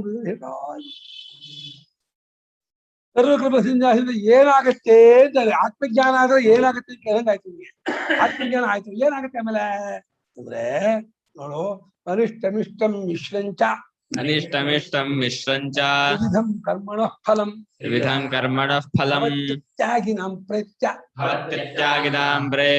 ಸನ್ಯಾಸಿನಾಂ ಕ್ವಚಿತ್ ನದು ಸನ್ಯಾಸಿನಾಂ ಕ್ವಚಿತ್ ಅನಿಷ್ಟಮಿಷ್ಟಂ ಮಿಶ್ರಂಚ ಭವತ್ಯತ್ಯಾಗಿದಾಂ ಪ್ರೇತ್ಯ ನದು ಸನ್ಯಾಸಿನಾಂ ಕ್ವಚಿತ್ ಅನಿಷ್ಟಂ ಇಷ್ಟಂ ಮಿಶ್ರಂ ಚ ತ್ರಿವಿಧಂ ಕರ್ಮಣಃ ಫಲಂ ಭವತಿ ತ್ಯಾಗಿನಾಂ ಭವತಿ ತ್ಯಾಗಿನಾಂ ಆಗಿದಾನ ಭವತಿ ಅತ್ಯಾಗಿನಾಂ. ಏನ್ ಸಂಧಿ? ಶಿವಸಂಧಿ, ಕಲ್ಸಂಧಿ. ಸಂಧಿನೇ ಹೆಣ್ಣು ಕಣೋ, ಹೆಣ್ಣು ಹೆಣ್ಣು ಹೆಣ್ಣು ಎಣ್ಣೆ ಅಲ್ಲ, ಹೆಣ್ಣು ಹೆಣ್ಣು ಸಂಧಿ. ಪ್ರೇತ್ಯ ಎಣ್ಣೆ ಬಿಡಲ್ಲ. ತು ಸನ್ಯಾಸಿನಾಂ ಕ್ವಚಿತ್. ಬಹಳ ಕಷ್ಟ. ಫಲ 3 ತರಹ. 3 ತರಹ ಹೇಗೆ? 3 ಕ್ಯಾಟಗರಿ. ಮನುಷ್ಯರಿಂದ ಕೆಳಗೆಲ್ಲ ಅನಿಷ್ಟ, ಮನುಷ್ಯರಿಂದ ಮೇಲಕ್ಕೆಲ್ಲ ಇಷ್ಟ, ಮನುಷ್ಯ ಜನ್ಮ ಮಿಶ್ರ. ಆಯ್ತಾ? ಸಿಂಪಲ್. ಮನುಷ್ಯನಲ್ಲಿ ಹ್ಯಾಂಡಿಕ್ಯಾಪ್ ಇಂದ, ಸ್ಲಮ್ ಇಂದ ಹಿಡಿದು ಮೋದಿಯವರೆಗೂ ಇದ್ದಾರೆ, ಶಂಕರಾಚಾರ್ಯರಿಗೂ ಇದ್ದಾರೆ, ಪಾಂಡವರಿಗೂ ಇದ್ದಾರೆ. ಅದು ಅವರ ಕರ್ಮದಿಂದ ಹೇಳಿದ. ಅದು ಅಷ್ಟು ಮನುಷ್ಯ. 30 to 70 ವರೆಗೂ ಮನುಷ್ಯನೇ. ಅಬೌವ್ 70 ಇದು ಇಷ್ಟ, ಬಿಲೋ 30 ಅನಿಷ್ಟ. 30 ಇಂದ ಕೆಳಗಿರುದ್ದ ಪುಣ್ಯ ಪಾಪ ಜಾಸ್ತಿ ಆದ್ರೆ, 70% ಪಾಪ ಆದ್ರೆ ಅನಿಷ್ಟ ಜನ್ಮ. 70% ಗಿಂತ ಜಾಸ್ತಿ ಪುಣ್ಯ ಆದ್ರೆ ದೇವತಾ ಜನ್ಮ. 30 to 70 ಮನುಷ್ಯರೇ ಕುಬಿಡಿ. ಏನೋ ಸುಮ್ಮನೆ ಒಂದು ಲೆಕ್ಕ ಇದೆ ಅಷ್ಟೇ. ಅಲ್ವಾ? ಅಲ್ಲ, ಗಂಧ ಇದಿಲ್ಲ, ಯಕ್ಷರು, ಗಂಧರ್ವರು, ಕಿನ್ನರು, ಕಿಂಪುರುಷರು, ಪಿತೃಗಳು ಎಲ್ಲ ಇದಾರಲ್ಲ, ಅಲ್ಲಿ ಮಧ್ಯೆ 5 ಇದಾರಲ್ಲ, ಅದು ಕೊಡಿ, ಅವ್ರಿಗೆಲ್ಲ 5 ಕೊಡಿ %. ಅಬೌವ್ 80 ಮೇಲೆ 85 ಮೇಲೆ ಬೇಕಾಯ್ತು. ಒಟ್ಟು ಅನಿಷ್ಟ ಜನ್ಮ ಅಂದ್ರೆ ಪಶುಪಕ್ಷಿ ಪ್ರಾಣಿ ಜನ್ಮ, ಸಾವಿರ ಜಂಗಮ ಅನಿಷ್ಟ ಜನ್ಮ. ಇಷ್ಟವಾದ ಗಂಧರ್ವ, ಯಕ್ಷ, ಕಿನ್ನರ, ಕಿಂಪುರುಷ, ಪಿತೃ ದೇವತೆಗಳ ಜನ್ಮ. ಮಿಶ್ರ ಮನುಷ್ಯ ಜನ್ಮ ಅಂತ ಹೇಳಿ 3 ತರಹ ಕರ್ಮದ ಕರ್ಮ ಅಂದ್ರೆ ಇಲ್ಲಿ ಮಾನಸಿಕ ಕರ್ಮವು ದೈಹಿಕ ಕರ್ಮ ಎರಡು ಉಪಾಸನೆ ಯಾಕೆ ಶಬ್ದ ಬರೋ ಬಡ ಹೊಡ್ಬೋದು. ಇದು ಅತ್ಯಾಗಿಗಳಿಗೆ ಅಂದ್ರೆ ಜ್ಞಾನಿಗಳಾದವರಿಗೆ ತ್ಯಾಗಿಗಳು ಅಂದ್ರೆ ಇಲ್ಲಿ ಜ್ಞಾನಿಗಳು ಇಟ್ಕೊಂಡಿದ್ದಾರೆ. ಅತ್ಯಾಗಿಗಳು ಅಂದ್ರೆ ಅಜ್ಞಾನಿಗಳಿಗೆ ಈ 3 ತರಹ ಪ್ರಕಾರವಾದ ಫಲವಾಗುತ್ತೆ ಪ್ರೇತ್ಯ ಸತ್ತ ಮೇಲೆ. ಮತ್ತು ಸನ್ಯಾಸ ನೋಡಿ, ಅತ್ಯಾಗಿಗಳು ಅಂದ್ರೆ ಸನ್ಯಾಸಿಗಳು ಇಬ್ರು ಅವರ, ತ್ಯಾಗಿಗಳು ಅಂದ್ರೆ ಜ್ಞಾನಿಗಳೇ, ಅತ್ಯಾಗಿಗಳು ಅಂದ್ರೆ ಜ್ಞಾನಿಗಳಾದವರು, ಸನ್ಯಾಸಿಗಳಿಗೆ ಅಲ್ಲ ಅಂದ್ರೆ ಜ್ಞಾನಿಗಳಿಗೆ ಅಲ್ಲ ಅಂತ ಅರ್ಥ. ಅದೇ ಇಲ್ಲಿ ಸನ್ಯಾಸಿಗಳಿಗೆಲ್ಲ ಅಂದ್ರೆ ಜ್ಞಾನಿಗಳಿಗೆಲ್ಲ, ಅತ್ಯಾಗಿಗಳಿಗೆ ಆಗತ್ತೆ ಅಂದ್ರೆ ತ್ಯಾಗಿಗಳು ಅಂದ್ರೆ ಜ್ಞಾನಿಗಳೇ. ಅತ್ಯಾಗಿಗಳು ಅಂದ್ರೆ ಕರ್ಮಯೋಗಿಗಳು ಅಲ್ಲಪ್ಪ, ಅತ್ಯಾಗಿನ ಈ 3 ಫಲ ಆಗಲ್ಲ. ಅತ್ಯಾಗಿ ಆದವ್ರಿಗೆ ಈ 3 ಫಲ ಆಗುತ್ತೆ, ತ್ಯಾಗಿಗಳಿಗೆ ಆಗಲ್ಲ. ತ್ಯಾಗಿಗಳಿಗೆ ಆಗಲ್ಲ ಅಂದ್ರೆ ಸನ್ಯಾಸಿಗಳಿಗೆ ಆಗಲ್ಲ ಅಂದ್ರು ಭವತಿ ಅತ್ಯಾಗಿನಾಂ ಭವತಿ. ಅತ್ಯಾಗಿಗಳಿಗೆ ಆಗತ್ತೆ ಅಂದ್ರೆ ಕರ್ಮಯೋಗಿಗಳಿಗೆ ಆಗಲ್ಲ. ಅನುಷ್ಠಿಷ್ಟ ಮಿಶ್ರ ಕರ್ಮಯೋಗಿಗಳಿಗೆ ಅನುಷ್ಠಿಷ್ಟ ಮಿಶ್ರ ಇಲ್ಲಪ್ಪ. ಕರ್ಮಯೋಗಿ ಕೇವಲ ಕರ್ಮಿಗಳ ಜ್ಞಾನಿಗಳು ಅಲ್ದವ್ರಿಗಿಂತ ಒಂದು ಈಗ ಇವರು ಅತ್ಯಾಗಿಗಳು ಅಂದ್ರು, ಈಗ ಇವರು ಸನ್ಯಾಸಿಗಳು ಇಬ್ರು ಅವರ. ತ್ಯಾಗಿಗಳು ಜ್ಞಾನಿಗಳೇ, ಸನ್ಯಾಸಿಗಳು ಜ್ಞಾನಿಗಳೇ. ಅದು ಅತ್ಯಾಗಿಗಳಿಗೆ 3 ಆಗಲ್ಲ, ಸನ್ಯಾಸಿಗಳಿಗೆ ಈ ಜ್ಞಾನಿಗಳ. ಅತ್ಯಾಗಿಗಳಿಗೆ ಆಗತ್ತೆ, ಅತ್ಯಾಗಿಗಳಿಗೆ ಈ 3 ಜನ್ಮ ಆಗತ್ತೆ. ಅಂದ್ರೆ ಯಾರು ಅತ್ಯಾಗಿಗಳು? ಯಾರು ಅತ್ಯಾಗಿಗಳು ಅಂದ್ರೆ ಕರ್ಮಗಳು ಹೌದು, ಎಲ್ಲ ಅಗ್ಗಿರೋ ಅಗ್ಗಿರಲ್ಲ ಅತ್ಯಾಗಿ ಅಷ್ಟೇ. ಎಲ್ಲ ಅಗ್ಗಿರೋ ಅತ್ಯಾಗಿಗಳೇ, ಅವರಿಗೆ ಈ 3 ತರಹ ಫಲ ಆಗತ್ತೆ. ಅಂದ್ರೆ ಏನಾಯ್ತು, ಜ್ಞಾನಿಗಳಿಗೆ ಆಗಲ್ಲ ಅಂತ 3 ತರಹ ಫಲ. ಮತ್ತು ಸನ್ಯಾಸಿಗಳಿಗೆ ಆಗಲ್ಲ ಅಂದ್ರೆ ಏನು? ಅಸನ್ಯಾಸಿಗಳಿಗೆ ಆಗತ್ತೆ, ಸನ್ಯಾಸಿಗಳಿಗೆ ಆಗಲ್ಲ, ಜ್ಞಾನಿಗಳಿಗೆ ಆಗಲ್ಲ. ಆಮೇಲೆ ಕೇಳಿದ ಅಲ್ಲ ಗುರುಗಳೇ, ಪುಣ್ಯ ಜಾಸ್ತಿ ಮಾಡಿದ್ರೆ ದೇವಲೋಕಕ್ಕೆಲ್ಲ ಹೋಗ್ತೀವಿ, ಬೇಕಾಗಿಲ್ಲ ಅಲ್ವಾ? ಅಲ್ಲಿ ಹೋಗಿ ಮತ್ತೆ ಅಷ್ಟೊಂದು ವರ್ಷ ಆಯ್ತು, ಮತ್ತೆ ಮನುಷ್ಯ ಲೋಕ. ಅದು ಜ್ಞಾನ ಆಗತ್ತಲ್ಮ. ಇಂದಾದಿಗಳ ಸಹವಾಸದಿಂದ ಅಲ್ಲಿ ಸನಕಾದಿಗಳೆಲ್ಲ ಇದ್ದಾರೆ, ಮಹಾತ್ಮರಿದ್ದಾರೆ, ಅವರ ಸಭಾದ ಜ್ಞಾನ ಆಗತ್ತೆ. ದೇವಲೋಕ ಅಂದ್ರೆ ರಂಬೆ ಋಷಿ ಮಾತು ಅನ್ಕೋಬೇಡಿ. ಅಲ್ಲೇನು ಅಲ್ಲ, ಅಲ್ಲೇನು ಏನಂತಾರೆ, ಪುಣ್ಯ ಪಾಪದ ಕೌಂಟ್, ಬರೀ ಪುಣ್ಯದ ಕೌಂಟ್ ಕಡಿಮೆ ಆಗ್ತಾ ಹೋಗುತ್ತೆ ಅಷ್ಟೇ ಅಲ್ವಾ? ಯಾಕೆ ಭೋಗ ಅನುಭವಿಸಿದ್ರೆ ಅಲ್ಲಿ ವಿವೇಕ ತತ್ವಜ್ಞಾನ ಕಡೆ ಹೋದ್ರೆ, ಅಲ್ಲಿ ವಿವೇಕ ತಂದ್ಕೊಂಡು ಆ ಸನಕಾದಿಗಳ ಸಹವಾಸದಿಂದ ಜ್ಞಾನಿಗಳ ಸಹವಾಸ ಮಾಡಿ ಅಲ್ಲಿ ತತ್ವಜ್ಞಾನ ತುಂಬಾ ಜನ ಇದ್ದಾರೆ. ಅಲ್ಲಿ ಪುಣ್ಯನೂ ಕಡಿಮೆ ಮಾಡ್ಕೋಬಹುದು, ತತ್ವಜ್ಞಾನನು ಅಲ್ಲೇ ಪಡ್ಕೊಂಡ್ಬಿಡ್ಬೋದು. ಪುಣ್ಯ ಕಡಿಮೆ ಮಾಡ್ಕೋಬೇಕಾಗಿಲ್ಲ, ಪುಣ್ಯವನ್ನು ಅನುಭವಿಸ್ತಾ ಇದ್ರೆ. ಅಲ್ಲ ಪುಣ್ಯ ಅದೇ ಅದು ವಾಟ್ ಎವರ್ ಪುಣ್ಯ ನಮ್ದು ಎಷ್ಟು ರಂಭೆ ಋಷಿ ಸಹವಾಸ ಮಾಡದೇನಿಗೆ ಅಲ್ಲಿ ಸನಕಾದಿಗಳ ಸಹವಾಸ ಮಾಡ್ಕೊಂಡು ಅವ್ರ ಸೇವೆ ಮಾಡ್ಕೊಂಡು ಅವರ ಉಪದೇಶ ಕೇಳ್ಕೊಂಡು ತತ್ವಜ್ಞಾನ ಬೇಗ ಆಗುತ್ತೆ. ಸರಿ, ಅದು ಮರ್ತ್ಬಿಟ್ಟೆ. ಕರೆಕ್ಟ್. ಪುಣ್ಯ ಲೋಕದಲ್ಲಿ ಜ್ಞಾನ ಆಗೋದು ಸುಲಭಮ್ಮ, ಆದ್ರೆ ವೈರಾಗ್ಯ ತಂದ್ಕೋಬೇಕು, ಭೋಗಾಸಕ್ತ ಆಗ್ಬಾರ್ದು. ಅಲ್ಲೇ ಕಷ್ಟ. ರಂಬೆ ಊರ್ವಶಿ ಎಲ್ಲ ಇದ್ರೆ ಇದ್ರು ಅಷ್ಟೇ. ಈ ಜ್ಞಾನಿಗಳು ಸನಕಾದಿಗಳಿದಾರಲ್ಲ, ಒಂದ್ಸಲ ಅವ್ರ ಕೈ ಸಿಕ್ಕಾಕೊಂಡ್ಬಿಟ್ರೆ ಇನ್ನು ಅವ್ರು ಬಿಡೋಲ್ಲ. ಸನಕಾದಿಗಳ ಕೈ ಸಿಕ್ಕಾಕೊಂಡ್ಬಿಟ್ರೆ ಹೋಗ್ಬಿಡಿ, ಒಂದ್ಸಲ ಕಾಲ್ ಹಿಡ್ಕೊಂಡ್ಬಿಡಿ, ನೀವೇ ನನ್ನ ಉದ್ಧಾರ ಮಾಡ್ಕೊಡ್ಬೇಕು ಅಂದ್ಬಿಡಿ, ಆಯ್ತು. ಪರಮಹಂಸರ ಬಿಡ್ಲಿಲ್ಲ, ಲಾಟು ಇನ್ನೊಬ್ಬರನ್ನ ಇನ್ನು ಸನಕಾದಿಗಳು ಬಿಟ್ಬಿಡ್ತಾರ. ಒಂದ್ಸಲ ಹೋಗ್ಬಿಟ್ಟು ಶರಣಾಗತ ಆಗ್ಬಿಟ್ರೆ ಕುತ್ಕೊಂತಾರೆ. ತತ್ವಜ್ಞಾನ ಆಗೋದು ಎದ್ದೋಗ್ಬಿಡಲ್ಲ ಅವರು. ಬಹಳ ಈಸಿಮಾ, ಬೆಸ್ಟು. ಹೇಳಿ ಯಜಮಾನಿಗೆ ಸೋಮ್ಯಾಗ ಮಾಡೋಣ ಅನ್ನಿ, ಸೋಮ್ಯಾಗ ಮಾಡಿ ಹೋಗಿ ನೋಡ್ಕೊಂಡು ಬನ್ನಿ, ಹೇಗಿರುತ್ತೆ. ಆಮೇಲೆ ಬಂದು ಹೇಳಿರುತ್ತೆ ಜೂಮಲ್ಲಿ ಹೀಗಿತ್ತು ಅಂತ. ಅನಿಷ್ಟಂ ನರಕ ತಿರ್ಯಗಾದಿ ಲಕ್ಷಣಂ, ಇಷ್ಟಂ ದೇವಾದಿ ಲಕ್ಷಣಂ, ಮಿಶ್ರಂ ಇಷ್ಟಾನಿಷ್ಟ ಸಂಯುಕ್ತ ಮನುಷ್ಯ ಲಕ್ಷಣ. ಇಷ್ಟ ಅಂದ್ರೆ ನೋಡಿ, ನರಕ ಜನ್ಮ ಫಸ್ಟ್, ಅಲ್ಲಿ ಪೂರ್ತಿ ಪಾಪ ಅನುಭವಿಸಕ್ ಆಗ್ಲಿಲ್ಲ ಅಂದ್ರೆ ಇನ್ನು ಉಕ್ಕತ್ತಲ್ಲ ಪಾಪ, ಆ ಉಕ್ಕಿದ ಪಾಪಕ್ಕೆ ಕಿರಿಯಗಾದಿ ಜನ್ಮ, ಪಶು ಪಕ್ಷಿ ನಾಯಿ. ತುಂಬಾ ಪಾಪ ಆಗ್ಬಿಟ್ರೆ ನಾಯಿ ಜನ್ಮನೂ ಹಿಡಿಸೋಲ್ಲ, ಯಾಕೆ ನರಕ ಜನ್ಮ ಕೊಡ್ಲೇಬೇಕು. ನರಕದಲ್ಲಿ ಒಂದು 10 ವರ್ಷ 100 ವರ್ಷ ಏಡಿ ಚಳಿ ತಿಂದು ಆಮೇಲೆ ಜಗುಂಡಿ ಬಿದ್ದು ಕೊಬ್ಬರಿಗೆ ಎಣ್ಣೆ ಕೊಬ್ಬರಿಗಳಿಗೆ ಫ್ರೈ ಆಗಿ ಅಲ್ಲಿ ಚೆನ್ನಾಗಿ ಯಮ ಯಾತನೆ ಅನುಭವಿಸಿ ಅಲ್ಲಿ ಒಂದು 50% ಪಾಪ ಕಮ್ಮಿ ಮಾಡ್ಕೊಂಡು ಆಮೇಲೆ ಕತ್ತೆಯಾಗೋ ನಾಯಿಯಾಗೋ ಹಂದಿಯಾಗೋ ಹುಟ್ಟಿ ಅಲ್ಲಿ ಒಂದಷ್ಟು ಅನುಭವಿಸಿ ಅಲ್ಲಿ ಪ್ರಮೋಷನ್ ತಗೊಂಡು ಮೇಲೆ ಬರ್ತಾವ್ರೆ. ಪ್ರಮೋಷನ್ ಮಾಡ್ಕೊ, ಅಲ್ಲ ಬರೀ ಪ್ರಮೋಷನ್ ಅಷ್ಟೇ, ಅಲ್ಲಿ ಅನುಭವಿಸೋದು ಅಷ್ಟೇ, ಅಲ್ಲಿ ಪುಣ್ಯನೂ ಇಲ್ಲ ಪಾಪವೂ ಇಲ್ಲ, ಅಲ್ಲಿ ಅನುಭವಿಸೋದು ಅಷ್ಟೇ. ಇಷ್ಟ ಅಂದ್ರೆ ಮನುಷ್ಯ ಗಂಧರ್ವ, ದೇವಗಂಧರ್ವ, ಕಿನ್ನರರು, ಕಿಂಪುರುಷರು, ಯಕ್ಷರು, ಸಿದ್ಧರು, ಸಾಧ್ಯರು, ಪಿತೃಗಳು, ದೇವತೆಗಳು ಇದಾರಲ್ಲ, ಏನಿಲ್ಲ ಪುರಾಣ ಪ್ರಸಿದ್ಧ ಶಾಸ್ತ್ರ ಪ್ರಸಿದ್ಧವಾದ ಜನ್ಮ. ಇನ್ನು ಮಿಶ್ರ ಅಂದ್ರೆ ಇಷ್ಟಾನಿಷ್ಟ ಎರಡೂ ಕೂಡ್ಕೊಂಡದ್ದಾಗ 35 to 70 65 ಏನೋ ಇಟ್ಕೊಳ್ಳಿ. ಅಷ್ಟು ಪುಣ್ಯ ಪಾಪಗಳು ಆಲ್ಮೋಸ್ಟ್ ಒಂದಾಗಿದೆ. ಮನುಷ್ಯ ಜನ್ಮ ಕೊಡ್ಸಲ್ಲ. ಆ 3 ಪ್ರಕಾರವಾಗಿ ಕರ್ಮದ ಫಲ, ಧರ್ಮ ರೂಪವಾಗಿರೋ ಕರ್ಮಕ್ಕೆ 3 ಜನ್ಮ ಫಲ ಆಗುತ್ತೆ. 3 ಪ್ರಕಾರ ಫಲ. ಕರ್ಮ 2, ಒಂದು ಧರ್ಮ, ಇನ್ನೊಂದು ಅಧರ್ಮ. ಅಧರ್ಮ ಹೆಚ್ಚಾದ್ರೆ ಒಂದು ರೀತಿ, ಧರ್ಮ ಹೆಚ್ಚಾದ್ರೆ ಒಂದು ರೀತಿ, ಅದು ಈಕ್ವಲ್ ಆದ ಒಂದು ರೀತಿ. ಯಾವ್ದು ರೇಷಿಯೋ ಜಾಸ್ತಿ ಮಾಡಿ, ಧರ್ಮದ ರೇಷಿಯೋ ಜಾಸ್ತಿ ಆಗ್ತಾ ಹೋಗ್ತಂದ್ರೆ ಮೇಲೆ ಹೋಗ್ತಾ ಇರ್ತೀರ, ಅಧರ್ಮದ ರೇಷಿಯೋ ಆಗ್ತಿದ್ರೆ ಇದಕ್ಕೆ ಹೋಗ್ತಾ ಇರ್ತೀವಿ. ಎರಡೂ ಈಕ್ವಲ್ ಮೇಂಟೈನ್ ಮಾಡ್ಕೊಂಡು ಹೋದ್ರೆ, ಸಮವಾಗಿರಲಿ ಅಂತ ಹೇಳಿ ಬ್ಯಾಲೆನ್ಸ್ ಮಾಡ್ಕೊಂಡು ಹೋದ್ರೆ ಇಂದ ಮನುಷ್ಯ ಹೋಗ್ತಿಲ್ಲ. ಯಾವ್ದು ವಾಸಿ? ಬ್ಯಾಲೆನ್ಸ್ ಮಾಡೋದು ವಾಸಿನ, ಅಧರ್ಮ ಜಾಸ್ತಿ ಮಾಡೋದು ವಾಸಿನ, ಧರ್ಮ ಜಾಸ್ತಿ ಮಾಡೋದು ವಾಸಿನ? ನನಗೇನು ಧರ್ಮ ಜಾಸ್ತಿ ಮಾಡೋದು ವಾಸಿ. ಪುಣ್ಯವಂತನಾದ್ರೆ ಅವ್ನಿಗೆ ಏನೋ ಚಾನ್ಸ್ ಇದ್ದೇ ಇರುತ್ತೆ. ಅಧರ್ಮ ಮಾಡಿದ್ರೆ ಬಹಳ ಅಪಾಯ, ತುಂಬಾ ಕಷ್ಟ, ಕಾಯ್ದಿಲ್ಲ, ನರಕ ಅನುಭವಿಸೋದಾಗಲ್ಲ. ಧರ್ಮಾಧರ್ಮ ರೂಪವಾದ ಕರ್ಮಕ್ಕೆ 3 ಪ್ರಕಾರದ ಫಲ. ಬಾಹ್ಯ ಅನೇಕ ಕಾರಕ ವ್ಯಾಪಾರ ನಿಷ್ಠತ್ವಂ ಸತ್ ನಿಷ್ಪನ್ನಂ ಸತ್ ಅವಿದ್ಯಾಕೃತಂ ಇಂದ್ರಜಾಲ ಮಾಯೋಪಮಂ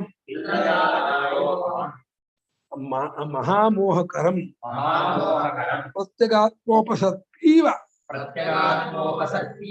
ಫಲ್ಗುತಯ ಲಯಂ ಅದರ್ಶನಂ ಗಚ್ಚತಿ ಇತಿ ಫಲ ನಿರ್ವಚನಂ. ಫಲ ಪದಕ್ಕೆ ಅರ್ಥ ಮಾಡ್ತಾರೆ. ಫಲ್ಗುತಯ ಲಯತಿ ಇತಿ ಫಲ ಮಾಡ್ತಾ ಇದ್ದಾರೆ. ಫಲ್ಗು ಅಂದ್ರೆ ಹಗರ, ಹಗರವಾಗಿ ಉಪ್ಪು ಅಂತ ಹೇಳಿ ಹೊಟ್ಟನ್ನು ಆರನ್ನು ಊದಿದ್ರೆ ಉಪ್ಪು ಹಾರೋಗ್ಬಿಡ್ತಾರೆ. ಹಂಗೆ ಮಾಡಿದ ಪುಣ್ಯ ಫಲ ಬೇಗ ಹಾರೋಗ್ಬಿಡುತ್ತೆ. ಹಾಗೆ ಫಲ ಅಂತಾರೆ. ಫಲ್ಗುನ ಹಗುರವಾಗಿ ಅದು ಕರ್ಗೋಗ್ಬಿಡುತ್ತೆ. ಹೇಗೆ ಹಗುರವಾಗಿ ಕರ್ಗೋಗುತ್ತೆ? ಯಾವುದು? ಫಲ. ಅಂದ್ರೆ ಫಲ ಹೆಸರು. ಯಾಕೆ ಫಲ ಹೆಸರು? ಫಲ್ಗುತೆಯ ಲೀಯತೆ. ಫಲ್ಗು ಅಂದೇನು? ಲೈಟ್ ಹಗುರ ಅಂತ. ಲೈಟ್ ಆಗಿರೋದು, ಹಗುರವಾಗಿರೋದು, ಹಾಗೆ ಕರ್ಗೋ ಬರೀತಾರೆ. ಹೇಗೆ ಅಂತಂದ್ರೆ ಕರ್ಮ ನಡಿಬೇಕಾದ್ರೆ ಅನೇಕ ಕಾರಕ ವ್ಯಾಪಾರದಿಂದ ಕೂಡ್ಕೊಂಡು ನಡೆಯುತ್ತೆ. ಒಂದು ಅಗ್ನಿಹೋತ್ರ ನಡಿಬೇಕಾದ್ರೆ ಅಗ್ನಿ ಬೇಕು, ಕಟ್ಕೆ ಬೇಕು, ದರ್ಬೆ ಬೇಕು, ನೀರ್ ಬೇಕು, ಯಜಮಾನ ಬೇಕು, ಪತ್ನಿ ಬೇಕು, ಹಸು ಬೇಕು, ಕರು ಬೇಕು, ಹಾಲು ಬೇಕು. ಪೂಜೆ ಮಾಡ್ಬೇಕಾದ್ರೆ ಹೂ ಬೇಕು, ನೀರ್ ಬೇಕು, ಚೊಂಬ್ ಬೇಕು, ನೈವೇದ್ಯಕ್ಕೆ ಬೇಕು, ಊದ್ಗಡ್ಡಿ, ಕರ್ಪೂರ ಎಲ್ಲ ಬೇಕು. ಒಂದು ಕ್ರಿಯೆಗೆ 10 ಸಾಮಗ್ರಿ ಬೇಕಾಗುತ್ತೆ. ಅದನ್ನೇ ಅನೇಕ ಕಾರಕ ಅಂದ್ರೆ ಕ್ರಿಯಾ ಸಾಧನ ಅಂತ. ಕ್ರಿಯೆ ಮಾಡೋದಕ್ಕೆ ಸಾಧನವಾಗಿರೋದನ್ನು ಕಾರಕ ಅಂತ. ಅನೇಕ ಕಾರಕಗಳ ವ್ಯಾಪಾರ ಅಂದ್ರೆ ಅವಶ್ಯಕತೆ. ಅದರಿಂದ ನಿಷ್ಪನ್ನ ತಯಾರಾಗುತ್ತೆ ಒಂದು ಕ್ರಿಯೆ. ಪೂಜೆ ಕ್ರಿಯೆ ಅನೇಕ ಕಾರಕಗಳನ್ನು ಉಂಟಾಗುತ್ತೆ. ಅದು ಅವಿದ್ಯಾಕೃತ. ಎರಡಲ್ಲಿ ತಾನು ದೇಹ ಜ್ಞಾನಪತಿ ಅಂದ್ಕೊಳ್ಳೋದು ಅವಿದ್ಯೆ, ಅವುಗಳು ಸತ್ಯ ಅನ್ನೋದು ಅವಿದ್ಯೆ. ಆ ಕ್ರಿಯೆ ಸಾಧನವಾದ ವಸ್ತುಗಳು ಸತ್ಯ ಅನ್ನೋದು ಅವಿದ್ಯಾಕೃತ. ತಾನು ಮಾಡೋನು ತಾನು ಇಂಥವನು ಅನ್ಕೊಳ್ಳೋದು ಅವಿದ್ಯಾಕೃತ. ಅವಿದ್ಯಾ ಕಲ್ಪಿತ ಅಂತ. ಅದು ಯಾವುದಂತೆ? ಇಂದ್ರಜಾಲ ಮಾಯೋಪಮ. ಇಂದ್ರಜಾಲ ಮತ್ತು ಮಾಯೆ ಅದಕ್ಕೆ ಸಮಾನ. ಇಂದ್ರಜಾಲ ಅಂದ್ರೆ ಮ್ಯಾಜಿಕ್, ಮಾಯೆ ಅಂದ್ರೆ ಮಾಯಾವಿ ತೋರಿಸುವಂತಹ ಒಂದು ಇಲ್ಯೂಷನ್, ಅದಕ್ಕೆ ಸಮಾನ ಅಂತ. ಅಲ್ಲಿ ಎರಡದು, ಇಂದ್ರಜಾಲ ಒಂದು, ಮಾಯ ಒಂದು. ಇಂದ್ರಜಾಲ ಮಾಡಿದವನು ತೋರಿಸಿದ ಮಾಯೆಗೆ ಸಮಾನ ಅಂತ ಮಾಡ್ಬೋದು. ಇಂದ್ರಜಾಲ ಅಂತ ಅವನು ಹೇಳಿ, ಇಂದ್ರಜಾಲ ಮಾಡುವನು ಮಾಯಾವಿಗೆ ಇಂದ್ರಜಾಲ ಮಾಡು, ಅವನ ಮಾಯೆಗೆ ಸಮಾನ ಅಂತ ಸಮಾನ. ಇಂದ್ರಜಾಲ ಮತ್ತು ಮಾಯೆ ಅದಕ್ಕೆ ಸಮಾನ ಅಂತ ಮಾಡ್ಬೋದು. ಸಮಾನವಾಗಿರುವಂಥದ್ದು ಅದೆಲ್ಲ ಸುಸ್ಕಾದ ಫಲ ಇದೆಯಲ್ಲ, ಮಹಾಮೋಹಕರ. ಅದು ಬಂದ್ಬಿಟ್ರೆ ಬುದ್ಧಿಯು ಹಾಳು. ಆಶೀನ್ ಮರೀಚಿ ಜಾಲಹೀ ಮಹರ್ಷಿ. ಮರೀಚಿ ಸತ್ವದ ಇಲ್ಲ ಅಂತ ಮನೆ ತಾವೇ ಹೇಳ್ಕೊತಿದ್ದಾರೆ. ಮಹರ್ಷಿ ಆಗಿದ್ದ ಸತ್ವಬಿಟ್ಟ, ಕಾಮ ಮಂಜಿರಿಯಿಂದ ಹಾಳಾಗೋದ. ಆ ಮಾಯದು ಎಂಥದಾದ್ರೂ ಮೋಹನುಂಟು ಮಾಡುವಂಥದ್ದು ಆ ತೋರಿಕೆ, ಆ ನಾಮರೂಪಗಳ ತೋರಿಕೆ ಇದೆಯಲ್ಲ, ಮಹಾಮೋಹಕರ. ಅದು ಆ ಆನಂದ ಇದೆಯಲ್ಲ, ಮಾಯೆ ತೋರು ಆನಂದ ನಮ್ಮನ್ನು ಪ್ರತ್ಯೇಕ ಸಮೀಪದಲ್ಲಿ ಕರ್ಕೊಂಡು ಹೋಗೋದು ಕರ್ಕೊಂಡು ಹೋಗ್ತೀವಿ. ಮನಸ್ಸು ಆ ಆನಂದ ತಿಳಿದಾಗ ತಿಳಿಯಾಗುತ್ತೆ, ಶಾಂತವಾಗುತ್ತೆ ಅಂತ ಹೇಳಿ ಆ ಮನಸ್ಸು ತಿಳಿಯಾಗ್ತಾ ಈ ಮನಸ್ಸು ಪ್ರತ್ಯೇಕಾತ್ಮ ಉಪಸರ್ಪಿ ಇವ ಪ್ರತ್ಯೇಕಾತ್ಮನ ಬೆಳೆಸಾರತೋ ಹಾಗೆ ಅನ್ಸತ್ತೆ. ಆ ಆನಂದ ಆಗುವಾಗ ಇವಕಾಲ ಹಾಕಿದ್ದೆ ಅದಕ್ಕೆ ಅಂದ್ರೆ ಹೋಗಿರೋದು ತೋರಿಕೆ, ಅದು ಕಲ್ಪನೆ. ಅವರು ವಿಶ್ಲೇಷಣೆ ಮಾಡಿದ್ದಾರೆ, ಇನ್ನೂ ಗೊತ್ತಾಗಲ್ಲ ಅದು ಆಗಿರತ್ತೆ ಅದು ಅಂತ. ಅದು ಆಕ್ಚುಯಲ್ಲ ನಿಮ್ಗೆ ಆನಂದ ಅನುಭವಿಸುವಾಗ ನೀವು ಅದು ಹತ್ತಿರ ಬಿಟ್ಟು ಹೋಗಿರ್ತೀರ ಸ್ವಲ್ಪ ಈವ. ಆಮೇಲೆ ಫಲ್ಗುತಿಯ ಹಗುರವಾಗಿ ಅದು ಪುಣ್ಯ ಮುಗಿದ್ಕೊಂಡೇನೆ ಕಾಣೋದೇ ಎಲ್ಲೋಯ್ತು ಆನಂದ, ಏನಾಯ್ತು ಆಯ್ತು ಹಿಂದೆ ಜಾತದ ಮಾಯ ಬಳಿ ಹೋಯ್ತು ಅನ್ನೋ ಹಾಗೆ ತೋರ್ತಾ ಹಗುರವಾಗಿ ಲಯವಾಗುತ್ತೆ, ಅದರ್ಶನವಾಗುತ್ತೆ, ಮರೆಯಾಗ್ಬಿಡುತ್ತೆ. ಆದ್ದರಿಂದ ಅದಕ್ಕೆ ಹೇಳಿದ್ರು ಅದಕ್ಕೆ ಫಲಾಂಶರು. ಫಲ ಶಬ್ದಕ್ಕೆ ನಿರ್ವಚನ, ಫಲ ಶಬ್ದದ ನಿರ್ವಚನ ನಿರ್ವಚನ ಏನು ಬಿಡಿಸಿ ಹೇಳೋದು. ಫಲ ಅನ್ನುವ ಪದವನ್ನ ಬಿಡಿಸಿದ್ರೆ ಈ ಅರ್ಥ ಬರುತ್ತೆ ಅಂತ ಹೇಳಿದ್ದಾರೆ. ನಾವು ಏನ್ ಫಲ ಅನ್ನೋ ಕೇಳ್ತೀವಲ್ಲ ಅದಕ್ಕೇನ್ ಅರ್ಥ ಹೇಳ್ದಂಗೆ ಆಯ್ತು. ಅವಾಗ ಅದನ್ನ ಮಾಡಿದ್ರೆ ಏನ್ ಫಲ, ಅದನ್ನ ಮಾಡಿದ್ರೆ ಏನ್ ಫಲ ಅಂದ್ರೆ ಇದು ಈ ಫಲ ತೋರಿ ಮರೆಯಾಗತ್ತೆ, ಮೋಸ ಮಾಡುತ್ತೆ, ನಿಮಗೆ ಮೋಹವನ್ನುಂಟು ಮಾಡಿ ಒಂದು ಅನುರಾಗ ಉಂಟು ಮಾಡಿ ಮರೆಯಾಗ್ಬಿಡುತ್ತೆ, ಇನ್ನಷ್ಟು ದುಃಖ ಕೊಟ್ಬಿಡುತ್ತೆ. ಆ ಸುಖ ಬರದೆ ಹೋಗಿದ್ರೆ ನೆಮ್ಮದಿ ಆಗಿದ್ದ, ಆ ಸುಖ ಬಂದು ಹೋದ್ಮೇಲೆ 10 ಟೈಮ್ ಕುಡ್ದಾಟ ಹೆಚ್ಚಾಗ್ಬಿಡುತ್ತೆ. ಅವ್ನು ಚಡಪಸ ಜಾಸ್ತಿ ಆಗ್ಬಿಡುತ್ತೆ, ದುಃಖ ಜಾಸ್ತಿ ಆಗ್ಬಿಡುತ್ತೆ. ಅದು ಬರ್ದೇನೆ ಇದ್ದಿದ್ರೆ ರವಿ ಒಬ್ಬ ಸತ್ತೋಗ್ಬಿಟ್ಟ. ಇವನು ಮಗ ಹುಟ್ಟಿದ್ರೆ ನಂಗೆ ಏನು ಹುಟ್ಟಿರ್ಲಿಲ್ಲ, ಇವಾಗ ಸತ್ತೋಗಿದ್ದಕ್ಕೆ ತಡ್ಕೊಳ್ತಾ ಆಗ್ತಿಲ್ಲ, ಸೂಸೈಡ್ ಮಾಡ್ಕೊಂಡು ಅನಿಸ್ತಾ ಇದೆ, ಅಷ್ಟು ದುಃಖ ಆಗ್ತಾ ಇದೆ ಅಂತ. ಮಗ ಹುಟ್ಟಿಲ್ಲ ಅಂತ ಒಂದೇ ನನಗೆ ದುಃಖ ಆಗ್ತಿತ್ತು. ಮಗ ಹುಟ್ಟಿದಾಗ ಅವ್ರು ಕೈ ಬಂದು ಮಗ ಸತ್ತೋಗ್ಬಿಟ್ಟ. ಅವ್ರಿಗೆ ಹೆಂಗ ಆಗ್ಬಿಡ್ತು ಅಂತಂದ್ರೆ ತಡ್ಕೊಳ್ತಾ. ಶಶಿ ಯಾವ ಶಶಿ?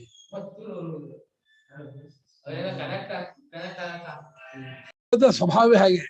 ಫಲ ಬರುವವರೆಗೆ ನಿರೀಕ್ಷಣೆ, ಬಂದಾಗ ಮಹಾ ಮೋಹಕರ ಒಂದು ಕ್ಷಣಕಾಲ, ಹೋದ್ಮೇಲೆ 10 ಪಟ್ಟು ದುಃಖ ಕೊಟ್ಬಿಡುತ್ತೆ.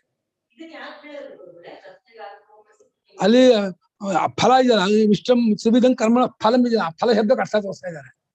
ಆ ಫಲ ಶಬ್ದಕ್ಕೆ ವಿವರಣೆ ಮಾಡುವಾಗ ಆ ಹತ್ತಿರಕ್ಕೆ ಹೋಯ್ತೋನಾಗಿ ಆಗುತ್ತಾ ಲಯವಾಗ್ಬಿಡುತ್ತೆ. ಇನ್ನು ಮುಟ್ಟುಬಿಟ್ಟು ನಾವು ಸ್ವರೂಪವನ್ನು, ಅದು ಆನಂದ ಸ್ವರೂಪದಾನೆ, ಅಲ್ತಾ ನಿಮ್ಗೆ ಆನಂದ ಅಭಿವ್ಯಕ್ತ ಆಗ್ಬೇಕು. ಆ ಪುಣ್ಯಕರ್ಮ ಮಾಡಿದ್ದರ ನಿಮಿತ್ತದಿಂದ ನಿಮ್ಮ ಮನಸ್ಸು ಆ ವಸ್ತು ನಿಮಿತ್ತ ಮಾಡಿಕೊಂಡು ಆ ಆನಂದ ಅನುಭವಕ್ಕಾಗಲಿ ಇನ್ನೇನು ಸ್ವರೂಪದಲ್ಲಿ ಮುಳುಗ್ಬಿಡ್ತೋ ಲಯವಾಯ್ತೋ ಹಾಗೆ ಆಗ್ಬಿಟ್ಟು ಮರೆಯಾಗ್ಬಿಡತ್ತೆ. ಅದು ಫಲದ ನಿರ್ವಚನ, ಫಲ ಶಬ್ದದ ನಿರ್ವಚನ. ಅದು ಬಿಡಿಸಿ ಹೇಳಿದ್ರೆ ಹಾಗಾಗತ್ತೆ. ನಾವು ಎಲ್ಲಾ ಜಾಗದಲ್ಲೂ ಫಲವನ್ನು ಅಪೇಕ್ಷೆ ಪಡ್ತೀವಲ್ಲ, ಎಷ್ಟು ಮೋಸ ಅಂತ ತೋರಿಸ್ತಾ ಇದ್ದಾರೆ. ಒಂದು ಕ್ರಿಯೆಗಾಗಲಿ, ಒಂದು ಉಪಾಸನೆಗಾಗಲಿ, ಒಂದು ದಾನಕ್ಕಾಗಲಿ, ಒಂದು ಜಪಕ್ಕಾಗಲಿ ನಾವ್ ಏನ್ ಫಲ ಅಂತ ಅಪೇಕ್ಷೆ ಪಟ್ರೆ ಅದರ ಸ್ವರೂಪ ಏನು ಅಂತ ತೋರಿಸ್ತಾ ಇದ್ದಾರೆ. ಫಲ ಶಬ್ದದ ನಿರ್ವಚನ ಅದು ಪ್ರತ್ಯಗಾತ್ಮ ಉಪಸರ್ಪೀವ ಅನ್ನೋದು ಎಲ್ಲಾ ಸುಖವೂ ಹೀಗೆ ಆಗತ್ತೆ ಅಂತ. ಯಾವ ಸುಖವಾಗುವಾಗಲೂ ಆ ಪ್ರತ್ಯಗಾತ್ಮ ಹತ್ತಕ್ಕೆ ಹೋದ್ನೋ ಅನ್ನೋ ಹಾಗೆ ಅನ್ಸತ್ತೆ ಅವರಿಗೆ. ಅದು ನೀವು ಅಪೇಕ್ಷೆ ಪಡೆದೇ ಇದೆ, ಪ್ರತ್ಯಗಾತ್ಮನಲ್ಲೇ ಇರ್ತೀರಾ, ಪ್ರತ್ಯಗಾತ್ಮನೇ ಆಗಿದ್ದೀರಾ, ಮತ್ತೆ ಹೋಗೋ ಅವಶ್ಯಕತೆನೇ ಇಲ್ಲ. ಇದನ್ನ ನಿಮಿತ್ತ ಮಾಡ್ಕೊಂಡು ನೆಪ ಮಾಡ್ಕೊಂಡು ಇದ್ರ ಮೂಲಕ ಹೋಗ್ತಿರ್ಲಿಲ್ಲ, ಇದು 10 ಮಂದಿ ಕೈ ಕೊಟ್ಬಿಡತ್ತೆ.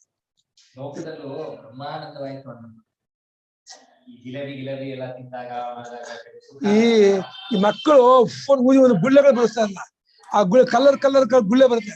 ಅಯ್ಯೋ ಕಲರ್ ಹಿಡಿಯಕ್ ಹೋದ್ರೆ ಹೊಡೆದೋಗ್ಬಿಡುತ್ತೆ, ಇರೋದೇ ಇಲ್ಲ. ನೋಡ್ತಾ ಇದೆ ಪರವಾಗಿಲ್ಲ, ಹೋಗಿ ಹಿಡ್ಕೊಂಡ್ಬಿಟ್ರೆ ಆ ಗುಳ್ಳೆಗಳು ಗುಳ್ಳೆಗಳು ಬರುತ್ತೆ.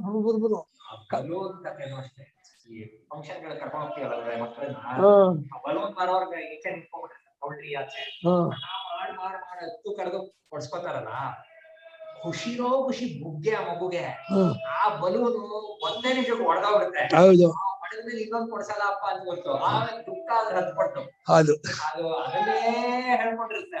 ಹೌದು. ಅಂದ್ರೆ ಗುರುಗಳೇ, ಇಲ್ಲಿ ಫಲದ ಮೇಲೆ ರಾಗ ಹೋಗ್ಲಿ ಅಂತ ಈ ತರ ಫಲಾಪೇಕ್ಷೆ ಇಟ್ಕೋಬೇಡಿ, ಫಲ ಕಡೆಗೆ ನೀವು ಗಮನ ಕೊಡ್ಬೇಡಿ. ಕೃಪಣ ಫಲಹೇತವಃ, ಫಲಕ್ಕೆ ಕಾರಣ ದೀನರವರು ಅಲ್ಪರಾಗ್ಬಿಡ್ತಾರೆ, ಹೋಗ್ಬೇಡಿ ಫಲ ಕಡೆಗೆ ಅಂತ ಹೇಳಕ್ಕೆ ಭಾಷೆಕಾರರು ಇಂಡೈರೆಕ್ಟ್ ಫಲ ಶಬ್ದ ನಿರ್ಮಿಸಿ ಮಾಡ್ತಾ ಇರ್ತಾರೆ. ಜೂಮು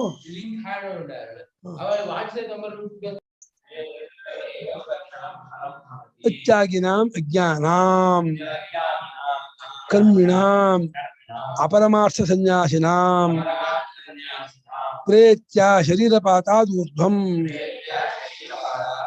ನೋಡಿ, ಇವಾಗ ಹೇಳ್ತಾ ಇದ್ದಾರೆ ಯಾಕೆ ಆ ಫಲ ಶಬ್ದ ನಿರ್ವಚನೆ ಮಾಡಿದೆ ಅಂದ್ರೆ, ಭಾರಿ ಯಜ್ಞಾಗಾದಿ ಮಾಡಿದ್ರು ಆಗುವ ಫಲ ಈ ತರದೇ ಫಲ.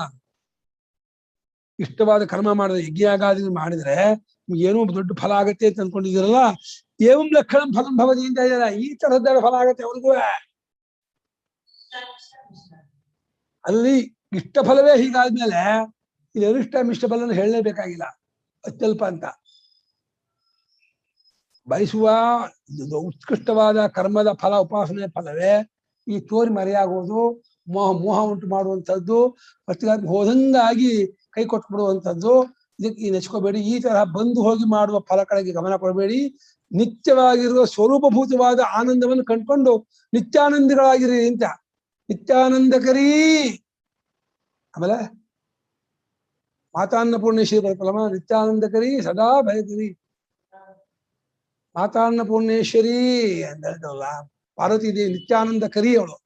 ಕರಿನ ಏನು ಬೋಂಡ ಕರಿಯವರಲ್ಲ, ಆನಂದ ಕರಿಯವರು. ಬೋಂಡ ಕರಿಯೋರು ಅಂತ ಬೇಡಿ, ಆನಂದ ಕರಿ. ಈ ರೀತಿಯಾದ ಫಲವು ಆ ಅತ್ಯಾಗಿಗಳಿಗೇನೆ, ಇಷ್ಟಾನಿಷ್ಟ ಮಿಷ್ಟಕರ್ಮ ಮಾಡುವಂತಹ ಅಜ್ಞರಾದ ಕರ್ಮಿಗಳಿಗೆ. ಅವರು ಪರಮಾರ್ಥ ಸನ್ಯಾಸಿಗಳು ಅಲ್ಲದವರು.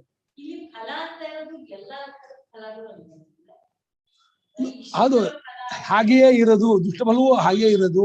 ಷಡಕ್ಷರ ಇದೆಯಲ್ಲ, ಹಾಗೆಯೇ ಷಡಕ್ಷರ ಗ್ಯಾಪ್ ಮಾಡ್ಬೇಕು. ಕಷ್ಟ ಬರೋದು, ಹಲ್ಲು ನೋವ ಹೋಗುತ್ತೆ, ಸ್ವಲ್ಪ ತಲೆನೋವ ಹಾಗೆ ಇರೋಲ್ಲ, ಹೋಗುತ್ತೆ. ಅದು ಅಲ್ಲಿ ಸಹಿಸ್ಕೋಕಾಗಲ್ಲ. ಇದು ಆಪ್ಯಾಯಮಾನ ಇರುತ್ತೆ. ದುಃಖ ಫಲ, ಅದು ಫಲವೇ.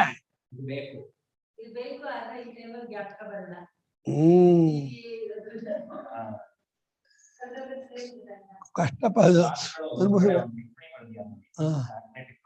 ತ್ಯಾಗಿಗಳಿಗೆ ಎಂದರೆ ಹಿಂದಿನ ಶ್ಲೋಕದಲ್ಲಿ ಹೇಳಿರುವ ಕರ್ಮಫಲ ತ್ಯಾಗಿಗಳಲ್ಲದವರಿಗೆ ಯಥಾರ್ಥವಲ್ಲ.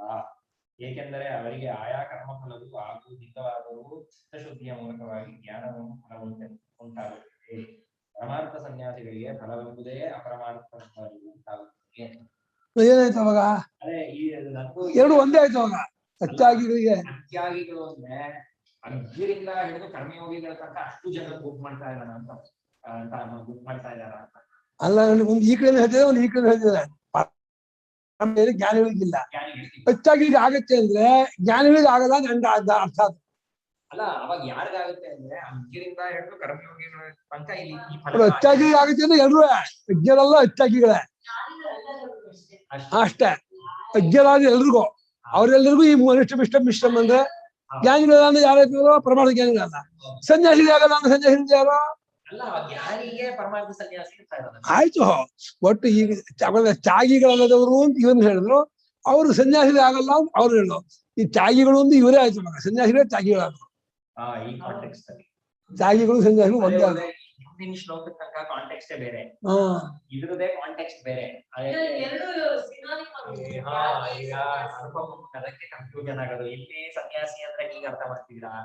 ಹಿಂದೆ ಸನ್ಯಾಸಿ ಅಂದ್ರೆ ಕಾಮ್ಯ ಕರ್ಮ ಬಿಟ್ಟವರು ಅಂತೀರಾ, ಮಧ್ಯದಲ್ಲಿ ತ್ಯಾಗಿ ಅಂದ್ರೆ ಕರ್ಮಯೋಗಿ ಮಾಡ್ತೀರಾ? ಅಲ್ಲಲ್ಲ, ಸನ್ಯಾಸ ಶಬ್ದಕ್ಕೆ ನಿರುಪದವಾಗಿ ಮುಖ್ಯಾರ್ಥ ಜ್ಞಾನಿಗಳು ಅಂತ ಅರ್ಥ. ಅದನ್ನ ಗೌಣವಾಗಿ ಕರ್ಮಯೋಗಿಗಳನ್ನು ಸನ್ಯಾಸಿ ನಾವು ಹೊಗಳ್ತೀವಿ ಒಂದೊಂದು ಹಂತಕ್ಕೆ, ಆಯಾಯ ಹಂತಕ್ಕೆ. ಅಷ್ಟೇ ಪರಮಾರ್ಥ ಸನ್ಯಾಸಿನೇ ಜ್ಞಾನಿಯೇ. ಅತಃ ತೇನ ಆಯ್ತಲ್ಲ, ತಸ್ಮಾತ್ ಪರಮಾರ್ಥದರ್ಶಿನೀವ. ಇಲ್ಲಿ ಇಲ್ಲ ಹೋಗ್ತದೋ. ತದೇತ ಏಂ ಲಕ್ಷಣ ನತು ಸನ್ಯಾಸಿನಾಂ ಪರಮಾರ್ಥ ಸನ್ಯಾಸಿನಾಂ ಪರಮಹಂಸ ಪರಿವ್ರಾಜಕಾನಾಂ ಕೇವಲ ಜ್ಞಾನನಿಷ್ಠಾನಾಂ. ಎಂದಿಗೂ ಅವ್ರಿಗೆ ಆಗೋಲ್ಲ, ಸನ್ಯಾಸಿಗಳಿಗೆ ಆಗಲ್ಲ. ಸನ್ಯಾಸಿಗಳು ಅಂದ್ರೆ ಪರಮಾರ್ಥ ಸನ್ಯಾಸಿಗಳು ಅಂದ್ರು. ಪರಮಾರ್ಥ ಸನ್ಯಾಸಿಗಳು ಶಬ್ದಲ್ಲ ಭಾಷ್ಯಕಾರ ಅಭಿಪ್ರಾಯದಲ್ಲಿ ಜ್ಞಾನಿಗಳು ಅಂತ ಅರ್ಥ. ಪರಮಾರ್ಥ ಮುಮುಕ್ಷುಗಳಲ್ಲ, ಕಾಯಿ ಬಟ್ಟೆ ಹುಟ್ಟವರಲ್ಲ, ತತ್ವವನ್ನು ಕಂಡುಕೊಂಡವರು, ಸನ್ಯಾಸ ಸ್ವರೂಪವಾದ ಆತ್ಮನ್ನು ಕಂಡುಕೊಂಡವರು. ಅವರು ಪರಮಹಂಸ ಪರಿವ್ರಾಜಕರು ಅಂತ ಅವ್ರಿಗೆ ಹೆಸರು. ಪರಮಹಂಸ ಅಷ್ಟೇ ಪರಿವ್ರಾಜಕ ಅಷ್ಟ. ಪರಮಹಂಸ ಪರಿವ್ರಾಜಕನ ತತ್ವವನ್ನು ಕಂಡುಕೊಂಡು ಸನ್ಯಾಸಿಗಳಾಗಿರ್ತಕ್ಕವರು ಅಂತ ಅದು ಸ್ವಭಾವ. ಇವು ಮಾನಸಿಕ ಸನ್ಯಾಸವೇ ಇದ್ವ ಪರಮಹಂಸ ಪರಿವ್ರಾಜಕ ಅನ್ನೋದು. ದೇಹವಾಗಿ ಹೇಗಾದ್ರೂ ಇರಲಿ, ಅವಧೂತನೋ, ಕಾಯಿ ಬಟ್ಟೆ ಹುಟ್ಟವನೋ, ಸಾಧುವೋ, ಏನೋ ಹೇಗಾದ್ರೂ ಇರಲಿ, ಅದು ಅವರವರ ದೇಹದ ಪರಿಸರದ ಆ ವಾತಾವರಣ ತಕ್ಕ ಹಾಗೆ ಇರ್ತಾರೆ. ಆಂತರಿಕವಾಗಿ ಮಾತ್ರ ಅವರು ತತ್ವದ ನೆಲೆ ನಿಂತಿರ್ತಾರೆ. ಕೇವಲ ಜ್ಞಾನ ಏನೋ ಉಪಾಸನೆ ಅಲ್ಲದ, ಕರ್ಮವಿಲ್ಲದ ಶುದ್ಧ ಬ್ರಹ್ಮದ ಅರಿವಿನಲ್ಲಿ ನೆಲೆ ನಿಂತವರು. ಅವರಿಗೆ ಈ ಮೂರು ತರಹ ಫಲ ಆಗೋಲ್ಲ. ಅನಿಷ್ಟ ಮಿಷ್ಟ ಮಿಶ್ರ ಅವರಿಗಿಲ್ಲ. ಯಾರಿಗಾಗತ್ತೆ? ಅತ್ಯಾಗಿಗಳಿಗೆ. ಅತ್ಯಾಗಿಗಳಿಂದ ಯಾರು? ಅಜ್ಞರು. ಅಜ್ಞರು ಅಂದ್ರೆ ಯಾರು? ಆತ್ಮಜ್ಞಾನವಲ್ಲದವರು. ಅಂದ್ರೆ ಆತ್ಮಜ್ಞಾನಿಗಳಿಗೆ ಇಲ್ಲ ಅಂತ ಅರ್ಥ. ಅತ್ಯಾಗಿಗಳಿಗೆ ಆಗುತ್ತೆ, ತ್ಯಾಗಿಗಳಿಗಿಲ್ಲ ಅಂದ್ರೆ ಜ್ಞಾನಿಗಳಿಗಿಲ್ಲ ಅಂತ ಅರ್ಥ. ಹಾಗೆ ಅತ್ಯಾಗಿಗಳು ಅಜ್ಞರು ಅಂತ ಅರ್ಥ ಮಾಡಿದ್ಮೇಲೆ ತ್ಯಾಗಿಗಳು ಅಜ್ಞರು ಅಲ್ಲ ಅಂತ ಅರ್ಥ ಮಾಡಿದ್ರೆ ಈ ಕಡೆ ಹೇಳೋದು ಈ ಕಡೆ ಹೇಳೋದು ಅಷ್ಟ ಇನ್ನೇನಿಲ್ಲ. ಪದಗಳು ಭಾರಿ ಕನ್ಫ್ಯೂಸ್ ಆ ಪದಗಳು ಅದದೇ ಪದಗಳ ಇದು ನಮಗೆಲ್ಲ ಬಾಲಗಂಗಾಧರ ತಿಲಕ್ ಅವರು ಅಂತ ದೊಡ್ಡ ದೊಡ್ಡ ಗೀತೆ ಅವ್ರಿಗೆಲ್ಲ ಕನ್ಫ್ಯೂಸ್ ಆಗಿದೆ. ಶಂಕರಾಚಾರ್ಯ ಭಾಷೆ ಏನೋ ಗೊಂದಲ, ಇದೊಂದು ಏನೋ ಮಾಡ್ಬಿಟ್ಟಿದ್ದಾರೆ. ತಾವು ಹುಟ್ಟಂತ ಕಾಯಿ ಬಟ್ಟೆ ಜಗತ್ತಿಗೆಲ್ಲ ಉಡ್ಸಕ್ ಹೋಗ್ತಾ ಇದ್ದಾರೆ ಅಂತ ಆರಂಭ ಮಾಡ್ತಾ ಇದ್ದಾರೆ ಸ್ವಾಮಿಗಳು. ಅಯ್ಯೋ ಕಾಯಿ ಬಟ್ಟೆ ಉಡಿಸ್ತಾ ಇಲ್ಲ, ವಿವೇಕ ಹೇಳ್ತಾ ಇದ್ದಾರೆ, ತತ್ವಜ್ಞಾನ ಹೇಳ್ತಾ ಇದ್ದಾರೆ ಹೊರತು ಕಾಯಿ ಬಟ್ಟೆ ಉಡಿಸ್ತಾ ಇಲ್ಲ. ಅದ್ಯಾಕೆ ಹಾಗೆ ಅರ್ಥ ಮಾಡ್ತೀರಾ ಅಂತ ಸ್ವಾಮಿಗಳು ಗೀತಾಶಾಸ್ತ್ರ ಅರ್ಥ ಇದು ಭಗವದ್ಗೀತಾಸ್ತ್ರ ಸರ್ವಸ್ವ ಅಲ್ಲಿ ತೋರಿಸಿದ್ದಾರೆ. ಆಯ್ತಾ? ಸಮ್ಯಕ್ ದರ್ಶನ ನಿಷ್ಠಾಹ ಅದನ್ನ ನಹಿ ಕೇವಲ ಸಮ್ಯಕ್ ದರ್ಶನ ನಿಷ್ಠಾಹ ಅವಿದ್ಯಾದಿ ಸಂಸಾರ ಬೀಜಂ ನ ಉನ್ಮೂಲಯತಿ. ಅದು ಬಿಸಕ ಬೇಡ. ಸಮ್ಯಕ್ ದರ್ಶನ ನಿಷ್ಠಾ ಉನ್ಮೂಲಯತಿ ಏಕವಚನ ಹಾಕಿರೋದ್ರಿಂದ ಕೇವಲ ಸಮ್ಯಕ್ ದರ್ಶನ ನಿಷ್ಠಾ ಅವಿದ್ಯಾದಿ ಸಂಸಾರ ಬೀಜಂ ನ ಉನ್ಮೂಲಯತಿ ಕದಾಚಿತ ಇತ್ಯರ್ಥ. ಕೇವಲವಾದ ಸಮ್ಯಕ್ ನೆಲೆಯಂತದ್ದಾದ ಒಂದು ಸ್ಥಿತಿ ಇದೆಯಲ್ಲ, ಅದು ಅವಿದ್ಯಾದಿ ಸಂಸಾರ ಬೀಜವನ್ನ ನ ಉನ್ಮೂಲಯತಿ ನ ಕಿತ್ತಾಕಲ್ಲ ಅಂತಿಲ್ಲ. ಕೇವಲವಾದ ಸಮ್ಯಕ್ ದರ್ಶನನೇನೋ ಕರ್ಮೋಪಾಸನೆಗಳ ಹಂಗಿಲ್ಲದ ಪರಿಶುದ್ಧವಾದ ಬ್ರಹ್ಮಸ್ವರೂಪದಲ್ಲಿ ನೆಲೆ ನಿಲ್ಲುವುದೆಂಬ ಸಮ್ಯಕ್ ದರ್ಶನದಲ್ಲಿ ನೆಲೆ ನಿಂತವರು. ಅಂಥ ನೆಲೆ ನಿಂತವರಲ್ಲ ಆ ಸಮ್ಯಕ್ ದರ್ಶನ ನಿಷ್ಠೆಯು ಆ ನಿಷ್ಠೆ ಏನಿದೆ ಆ ನಿಷ್ಠೆಯು ಅವಿದ್ಯೆಯ ಮುಂತಾದ ಸಂಸಾರ ಬೀಜವನ್ನ ಕಿತ್ತಾಕಲ್ಲ ಅಂದ್ರೆ ಅರ್ಥ ಇದೇನಪ್ಪ? ಆ ನಿಷ್ಠೆಯು ಕಿತ್ತಾಕೇ ಹಾಕುತ್ತೆ. ಕೇವಲವಾದ ಸಮ್ಯಕ್ ನೆಲೆ ನಿಲ್ಲುವುದು ಅನ್ನೋದಿದೆಯಲ್ಲ ಅದೇ ನಿಷ್ಠೆ. ಆ ನಿಷ್ಠೆಯು ಅವಿದ್ಯೆಯ ಮುಂತಾದ ಸಂಸಾರ ಬೀಜವನ್ನ ಕಿತ್ತಾಕೇ ಹಾಕುತ್ತೆ, ಕಿತ್ತಾಕಲ್ಲ ಅಂತ ಏನಿಲ್ಲ ಅಂತ. ಕದಾಶಿ ನ ಉನ್ಮೂಲಯತಿ ನಾ ಅಂತ ಎಂದಿಗೂ ಕಿತ್ತಾಕಲ್ಲ ಅಂತ ಏನಿಲ್ಲ. ಅತಃ ಪರಮಾರ್ಥದರ್ಶಿನಃ ಏವ ಅಶೇಷ ಕರ್ಮ ಸನ್ಯಾಸಿತ್ವಂ ಸಂಭವತಿ.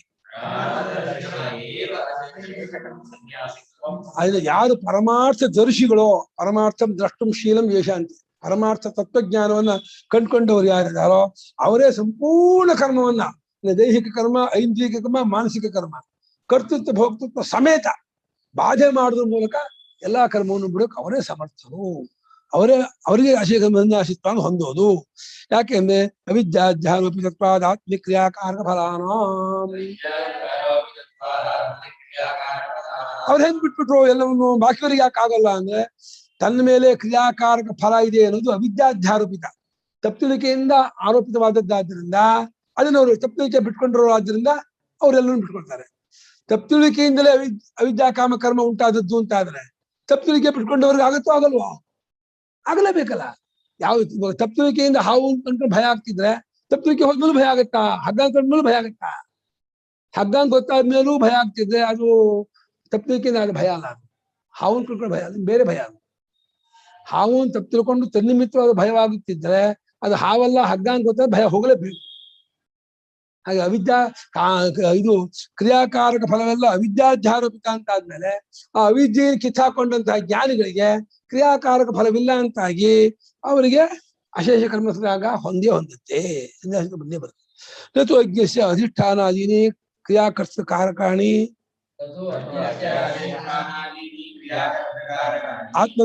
ಆತ್ಮತ್ವೇನೈವ ಪಶ್ಯತಃ ಅಶೇಷ ಕರ್ಮ ಸನ್ಯಾಸ ಸಂಭವತಿ.